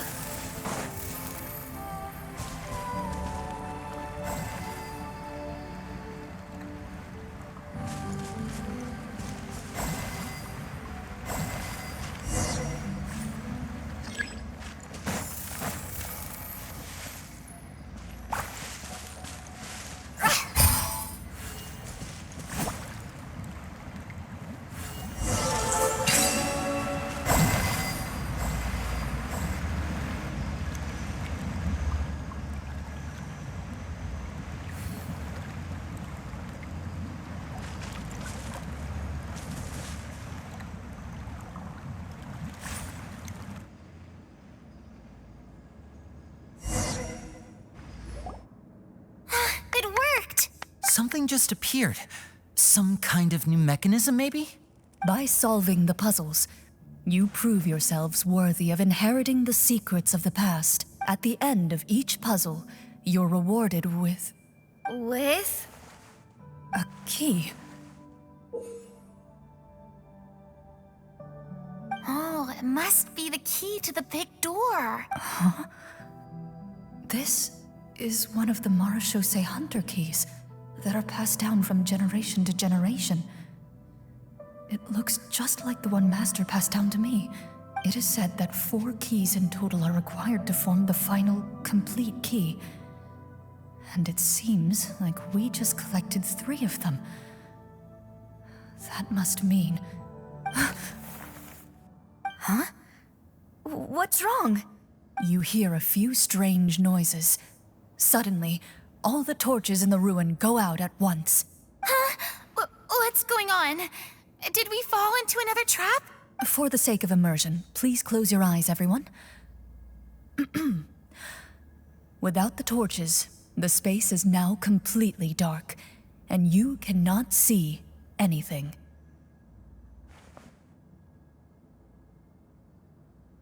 But Paimon can still see a little bit over here. Oh, right, sorry. Suddenly, you hear the sound of footsteps pierce through the darkness. There's someone else here? Oh, this is so unsettling. I can't see anything. I've been discovered then. Wait, that voice, it's...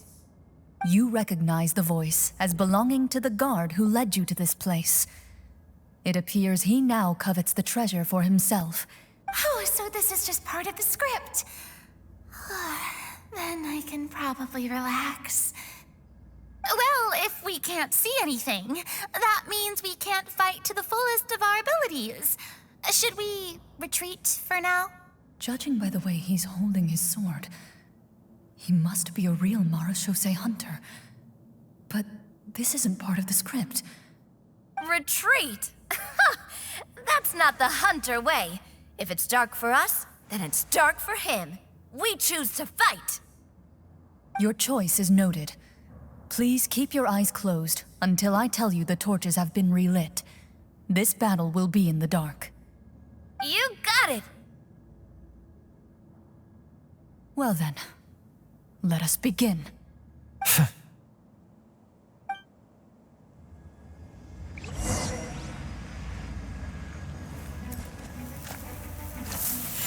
Ready. I'd like to try to hit him with my sword. Your strike is successful. Ha! You're facing a veteran Marashose hunter. You don't stand a chance.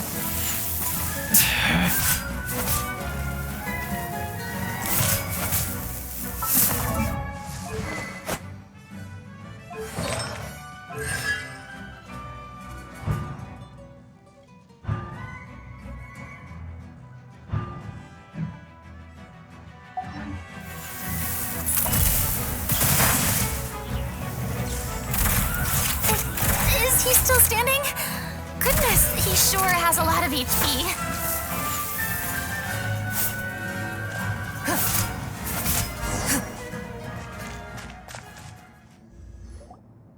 Is it over? Can we open our eyes now? The enemy is strong and relentless, but the battle is nearing its end. The torches have not been relit. What about now? Final strike. Ha!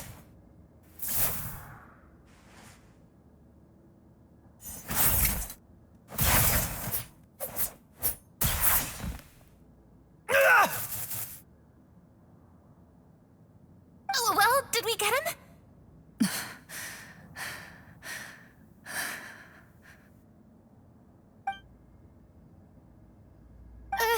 Clorinde? Warm fire flickers across the walls once more. Your vision is now clear. In an impressive display of courage, the four of you successfully defeat the uninvited guest. That look in his eyes. It's like he became an entirely different person as soon as I defeated him. Huh? Mr. Florian? Oh, wait. We're supposed to be role-playing. I should stay in character. Speak your name, guard. Why did you lead us here just to betray us? Is this treasure really more important to you than bringing peace to the kingdom? What kingdom? What peace? Those were nothing but lies! I, Florian, am a true Marashose hunter, descended from hunters of ages past. So he's also using his real name. Or, wait, was that the name of his character from the very beginning? Then I'm even more confused. If you truly are a Marashose hunter, shouldn't you want to help us just like you said before? Shouldn't we fight together for the sake of the people? What do you know? In this day and age, there's no glory to be had as a Marashose hunter. What's that supposed to mean? My skills were passed down to me by my father. We lived a life of obscurity in the remote wilderness. Still, he devoted everything he had to being a Marashose hunter. And what did he get in return? A life of poverty and pain, in a world that forgot all about him. When he died, not a single person came to mourn his passing. The Marashose hunters were the ones who saved this city. We're heroes.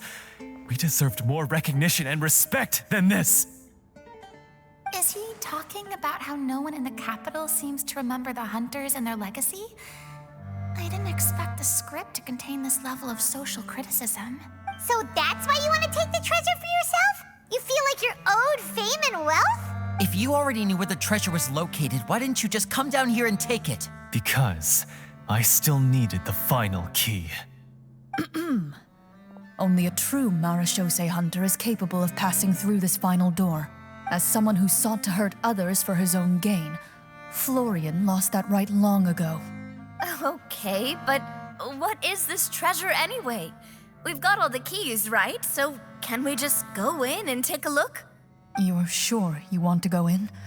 We've been talking about it for so long. Of course we want to see what's in. And we've already defeated Florian, right? So he won't try to take it from us anymore. Pesky brats. Watch yourself. Then let's open the door together. All right. Your choice of action is confirmed.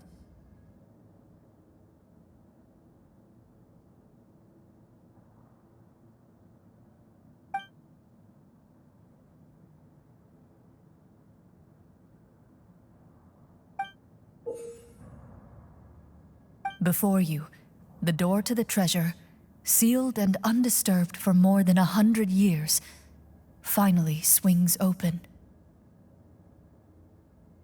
You hear the shrill wail of the door hinge as it rotates for the first time after years of disuse, almost like a sleeping giant letting out an extended yawn. You get the impression that the secrets buried behind this door might be just as heavy as the sound you just heard. It's open! Come on, let's go in! Paimon wants to see what's inside! Ooh, me too! Ugh, uncovering hidden treasure is the most exciting part of adventuring. What do we have here? Uh-huh. A stone tablet?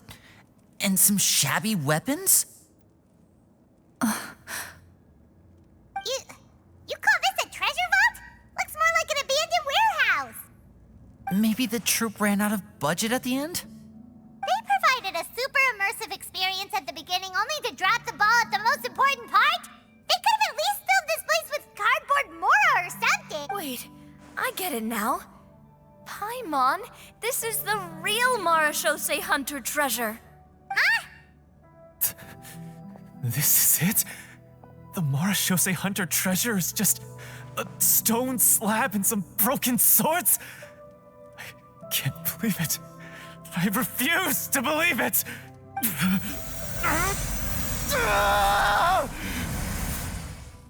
Whoa, are you okay?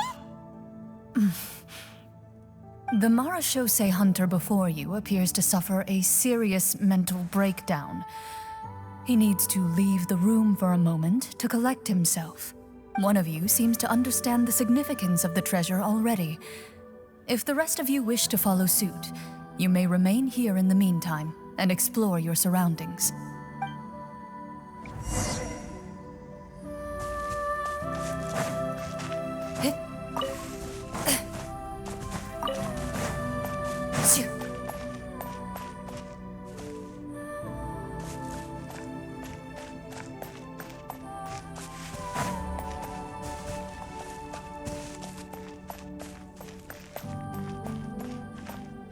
What is the treasure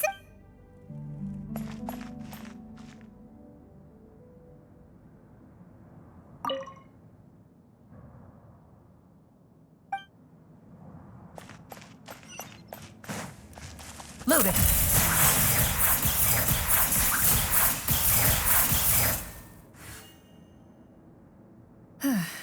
So, how are you doing? Feeling any better? What just happened? Do you remember how you got here? Or what happened to your body just now? I remember now.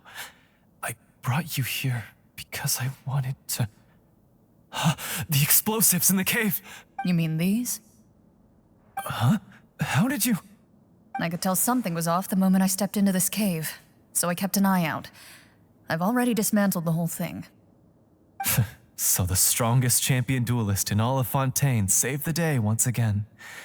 Guess I shouldn't be surprised. It would seem your skills as a Marashose hunter are as sharp as ever.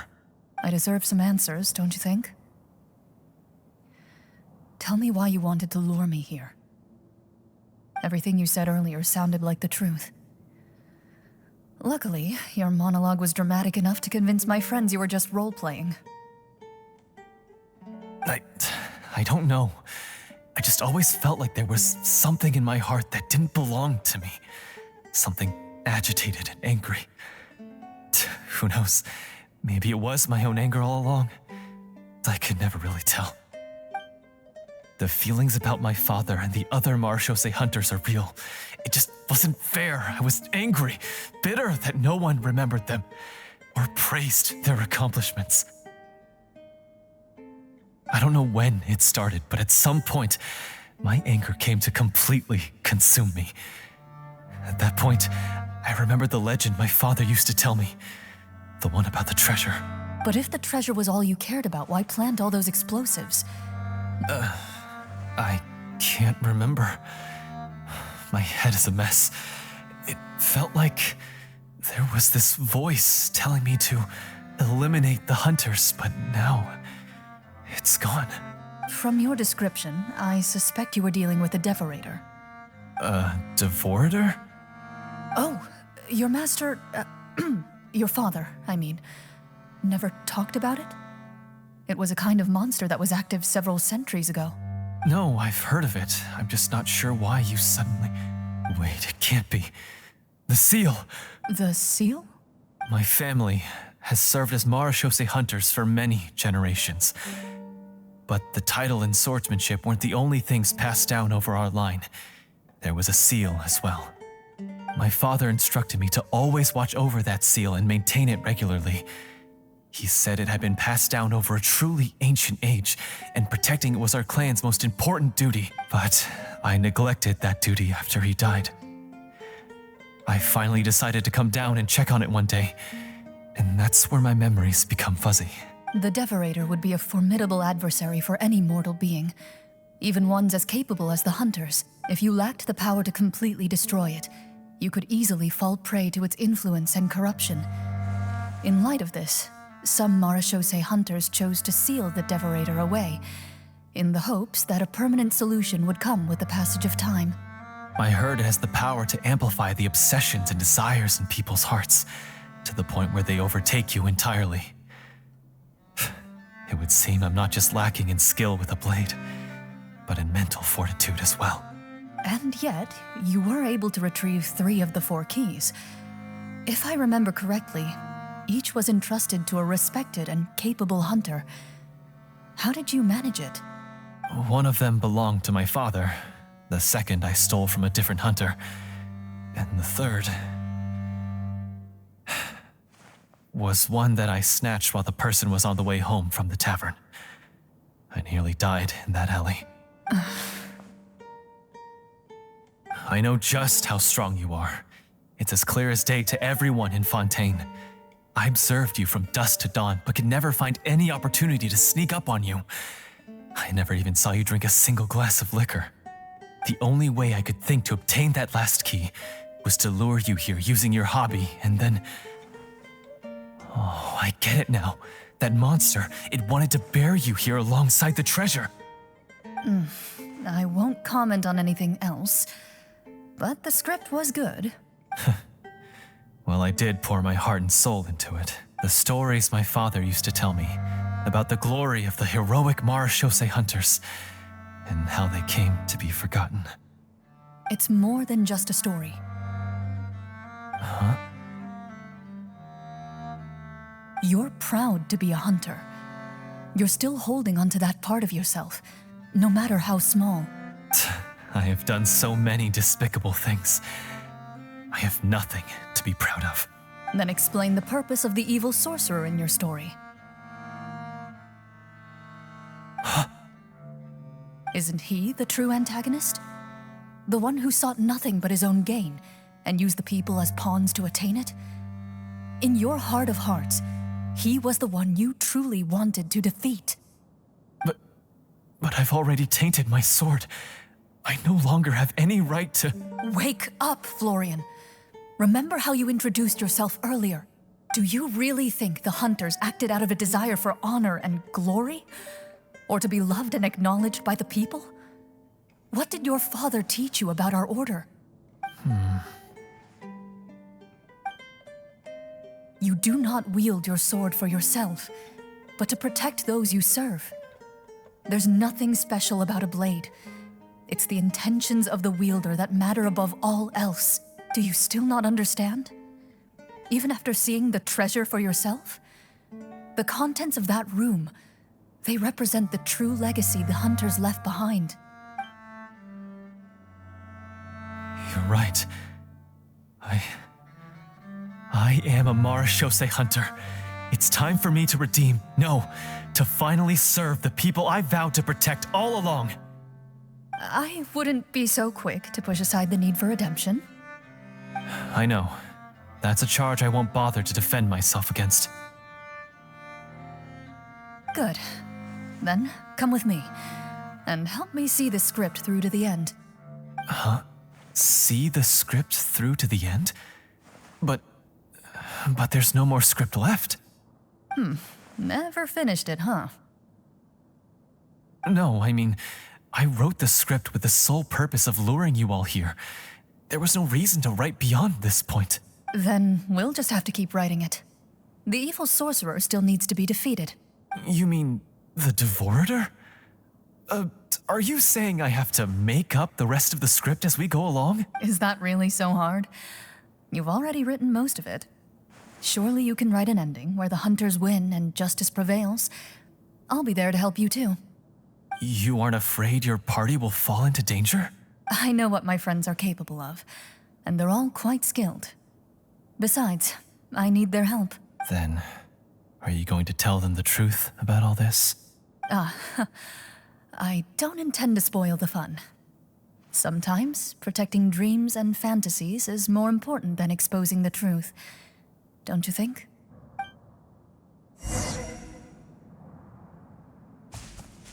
Into the shadows.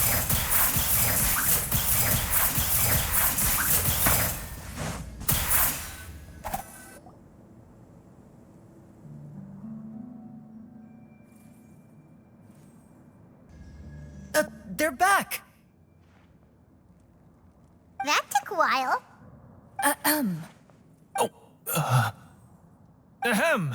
My fellow Marashose hunters, please forgive me, for I have sinned. Tone it down. Sorry. After crossing swords with you and witnessing your courage in battle, I've rediscovered my true self and regained my pride as a Marashose hunter. Oh, do I smell a redemption arc? I confess, I was brainwashed by the evil sorcerer. He asked me to lure you here so he could bury you in this cave. That little... Wait, you're saying all of that wasn't you, but the evil sorcerer? That's right. He's adept at manipulating the hearts and minds of the people. I fell under his influence because I did not possess a strong enough sense of will. Huh. And how are you going to prove that you're a changed man? We're not going to fall for the same trap twice. To be perfectly honest, I only came to my senses after seeing the treasure. It reminded me of my father's past teachings. The treasure was actually... The names of all the Marashose hunters from ages past and their weapons? Wait, you already know? Of course. Don't underestimate a veteran role player's exploration skills. Oh, wait, I mean Marashose hunter Navia's exploration skills. We just finished reading through the content of the stone tablet. That tablet recorded the lives of some fascinating people. For example, this Marashose hunter called Est. She inherited the responsibilities of the Golden Hunter and passed judgment on many people. But in private, she had a very easygoing personality. Her favorite pastime was singing and dancing with her friends, and she was said to have a beautiful voice. So, she was just like you. Oh, you really think so? Well, when you put it that way, I suppose I also have a few things in common with this Walter. Working as an executioner, he supposedly used a countless number of tricks to confound his enemies in battle. Oh, if only I could have seen the feats of magic he pulled off back then. Their lives were all so exciting. You could write so many cool books about their accomplishments. How could they have all been forgotten? Because they chose to be. To hunt monsters that only appear in the shadows, you must also operate in the dark. To be a marechaussee hunter is to willingly give up on wealth and fame. Then this stone tablet must have been left behind by their companions. That's right. Few marechaussee hunters ever revealed their identity to the public. They always protected the city from the shadows. The only time they spoke of their accomplishments would be at night, when they gathered with their fellow hunters in front of the bonfire to share stories of the monsters slain by their hand. So, this tablet was created not so that the hunters would be remembered by the people, but so that they would be remembered by each other. No wonder this place was so well hidden. You regard the stone tablet in solemn silence. The names of your comrades etched onto its surface serve as a reminder that you are never truly alone. The tablet proves that, although a hunter walks a shrouded path, it is not a solitary one. There will always be those who walk beside you, a fact that remains as true today as in ages long past. Their legacies shall continue to be passed down from generation to generation, as everlasting as the stone onto which their names are carved. Father, you once told me that I should seek out the treasure if I ever became lost. So this is what you wanted me to find.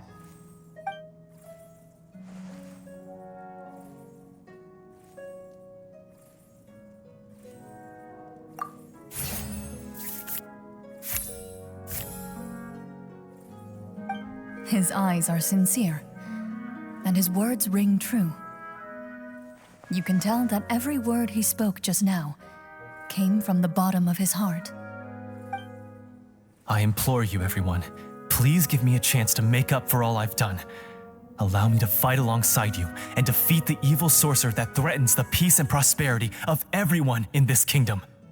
Well, I say we let you join. Sounds good to me too. Everyone makes mistakes. What matters is what you do to make up for them. I have no objections, but Mr. Florian, do you even know how to defeat the evil sorcerer? When he took over my mind, I gained some insight into his thoughts. Every time I thought of the treasure, he reacted with a strong sense of fear. Huh? He's afraid of the treasure? But there's nothing here except some broken weapons and the stone tablet. What if the secret's hidden inside these weapons? GM, permission to investigate.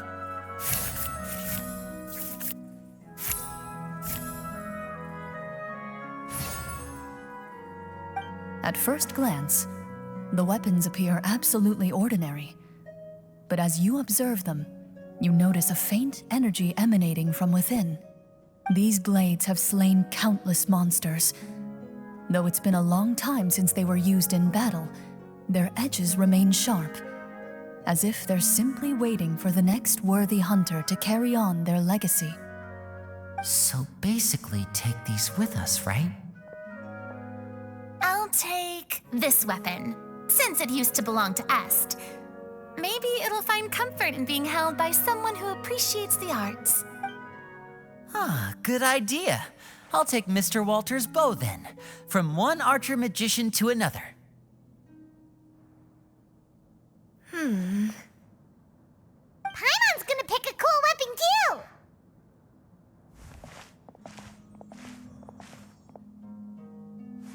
As you grip your weapons, you can almost feel the will of past hunters coursing through your being.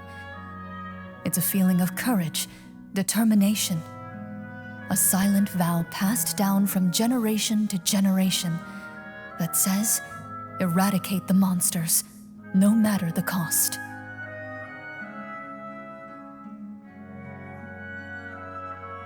Mr. Florian, do you know where to find the evil sorcerer? I was able to see his surroundings when our minds were connected. I believe he's currently hiding out at the church in the kingdom. We must be extremely careful. He's spent so long living among monsters that he's now taken the form of one. He will not be easily defeated. Then why don't we explore some more and try to find some higher level gear? We don't want to just fight him and lose, right? No, we have to strike now. He was greatly weakened when I managed to break out of his control. If we let him rest, he might have time to escape. I agree with Mr. Florian. We've got to act while we have the advantage. Don't forget, the people of the capital are counting on us. Yeah, now that we've got a plan, there's no point in waiting. The longer this drags on, the worse it will be for everybody. Yes, that's what's called... Yes, that's exactly right. All right, you've persuaded Paimon. Mr. Florian, please lead the way. Of course. Follow me. He had to set up so many scenes today, and now he has to join in for this last part. I really don't envy his job. Finally, you decide to slay the evil sorcerer and bring peace back to the kingdom once and for all. As you walk away, you feel the gaze of the stone tablet at your back, as if all the hunters of the past are wishing you success in the battle ahead and awaiting your triumphant return.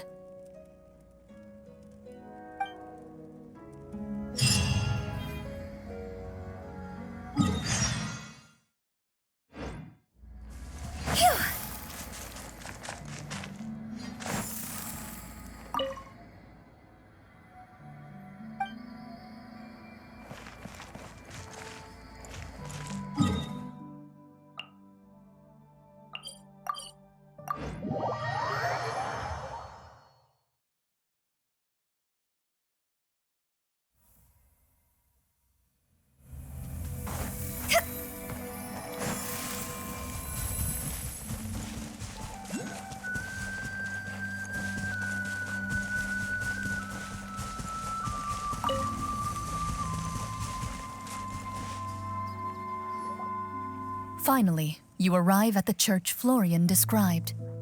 As you approach, an ominous aura surrounds you. You get the sense that your enemy is close at hand.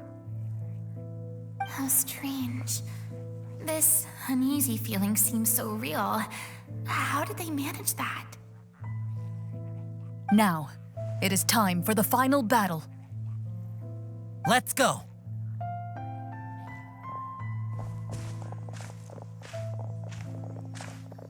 Florian, wait. What's wrong? I think you should wait outside. You've already been corrupted by the Devorator once. It could easily re-enter your mind and take control of your body. I don't think it's a good idea for you to be this close. If it corrupts you again, it's possible you might take on a new form entirely. That's exactly why I have to go. Why I should be at the very front.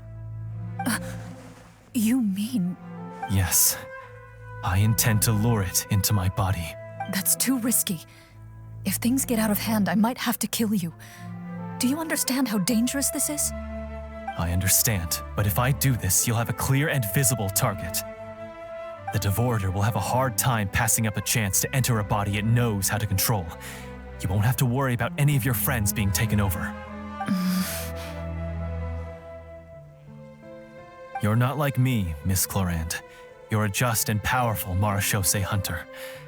The monster broke free due to my error. It's only right that I shoulder the responsibility for its destruction. This is...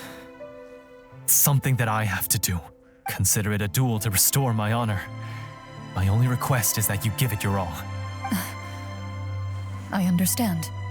Then, as a champion duelist, I hereby accept your request for a duel, and extend to you my most sincere regards. Thank you. The battle is now upon us. Let the Devorator once again tremble under the blade of the Marechaussee hunters.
This foe is not invincible.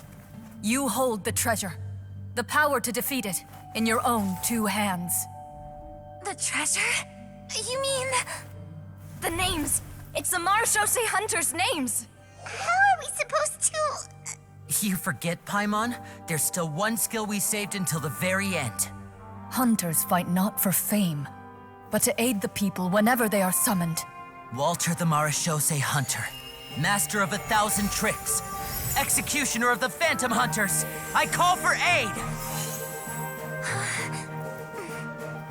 Est, the Marechaussee Hunter, inheritor of Cassiodor's will, judge of the Shadow Hunters. Answer my call!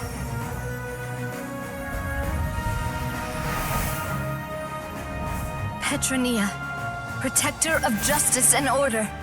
The hunter I respect the most. Thank you for saving my friend, the best one I'll ever know. Please, lend us your strength.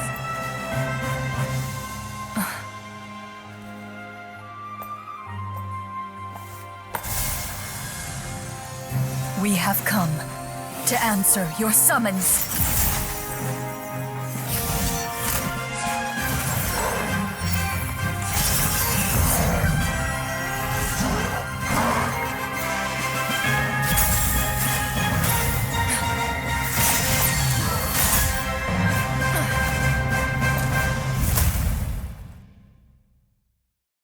And so, the monsters were eradicated, and the sorcerer was defeated.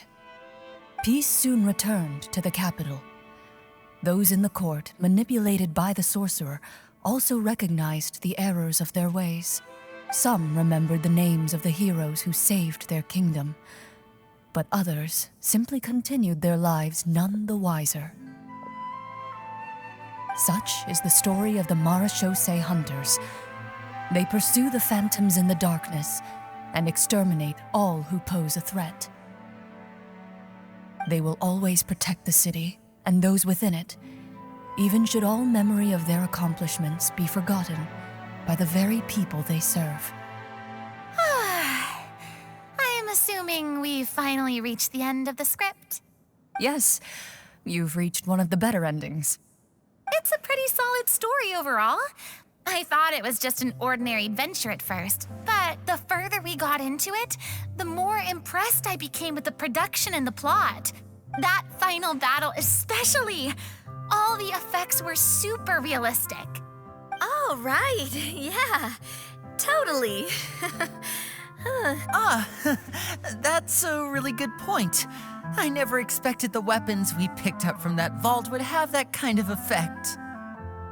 Yeah, mine nearly scared the daylights out of me when it started glowing. I took a good look at it after we got out, but I don't think it ever lit up again. Oh, we should probably give these props back, right? I'll just leave mine here. Did you have a good time? Of course. Let me know if another script like this comes around. Sure, no problem. Then I'll head back for now.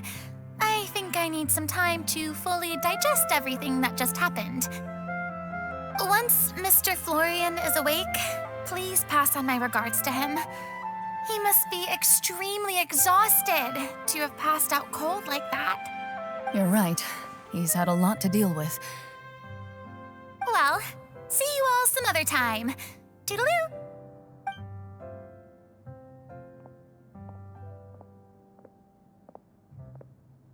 Okay, so, can I ask now? I think it should be fine, yeah. What in the world was going on back there?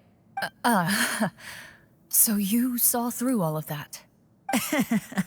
That time in the cave when you told us to close our eyes, it'd be weirder if we didn't notice anything. I was dying of curiosity the entire time. I mean, you did a pretty bang-up job of pretending nothing had gone wrong. Farina actually looked like she thought all of it was planned. Guess none of us wanted to be the one to break the illusion. What are you all talking about? Oh, wait. Don't tell me Paimon never... Oh, this is all my fault. It's not too late to cover your ears. Here, Paimon, I'll do it for you. Bit late for that, don't you think? You're saying everything that happened back there wasn't actually part of the script? It's probably more accurate to say this was never a real scripted story to begin with. What? So loud. My head.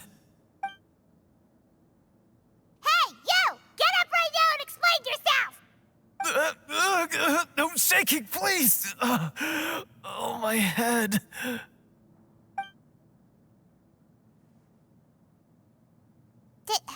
Did Paimon just hear that right?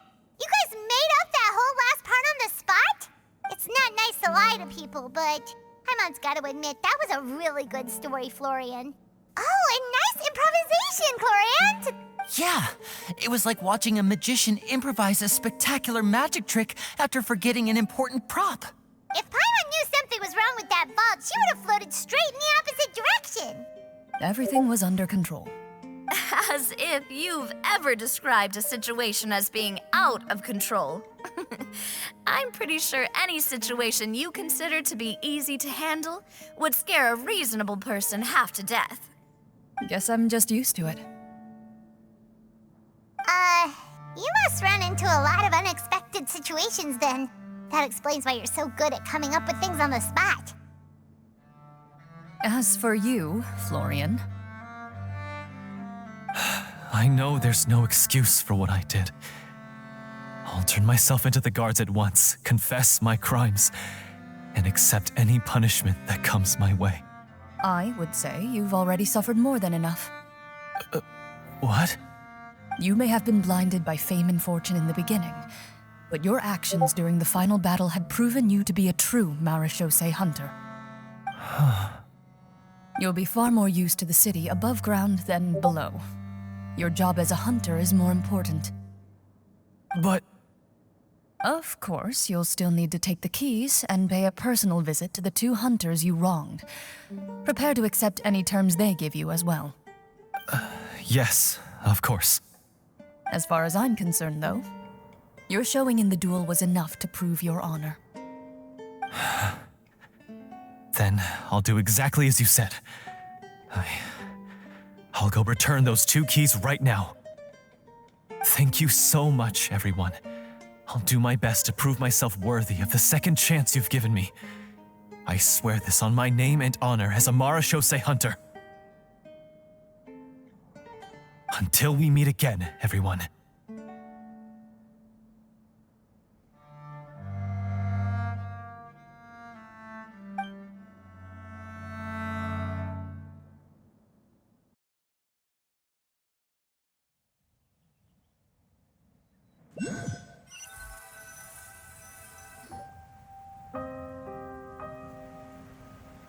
Speaking of Marechaussee hunters, what should we do about the treasure in that cave? Leave it be. Are you sure? We could show it to people, make it so that the hunters are remembered. Don't you want that?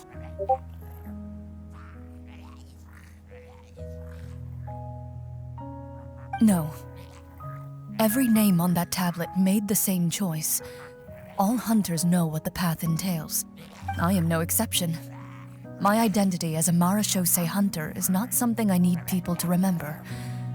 I wish only to be recognized as a champion duelist, nothing more. That's certainly very different from the path of a magician. Still, I admire your decision. Wait, Paimon just remembered something. If there were no special effects involved, why did our weapons begin to glow during the battle? That's because the Marechaussee hunters of ages past would often imbue their weapons with special enchantments to suppress the monsters. Whenever a monster was nearby, their weapons would start to glow. Oh, so that's why they had an effect on that guy near the end. I really thought the summons were doing all the work. Well, I'm sure the summons were a part of it too. Oh? How so? This particular devorator probably hailed from the same era as the hunters we saw in the room. The names you recited all belonged to the bravest hunters. Countless monsters fell to their blades. That's likely why the devorator visibly reacted when you said them out loud. So the names held the power all along.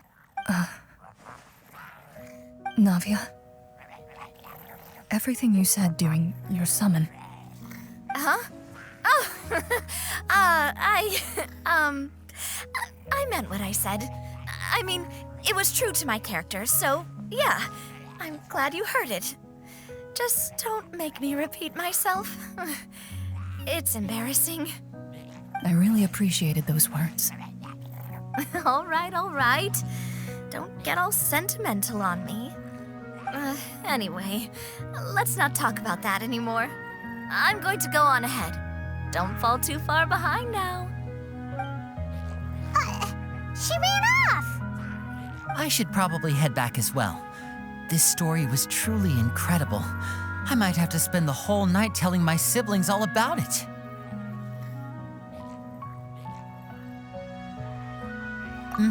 Goodbye.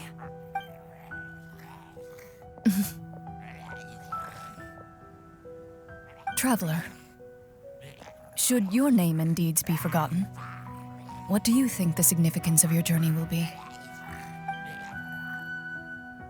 I suppose the significance would be the journey itself and the world we helped create. There's still value in the time I shared with everyone here, in the things we were able to accomplish, even if no one remembers them. A great answer. I'll remember it. Me? The Marechaussee Hunter says nothing in response to that question. Perhaps her answer lies in her silence, an unspoken vow left to echo through the night. The path she walks needs no explanation.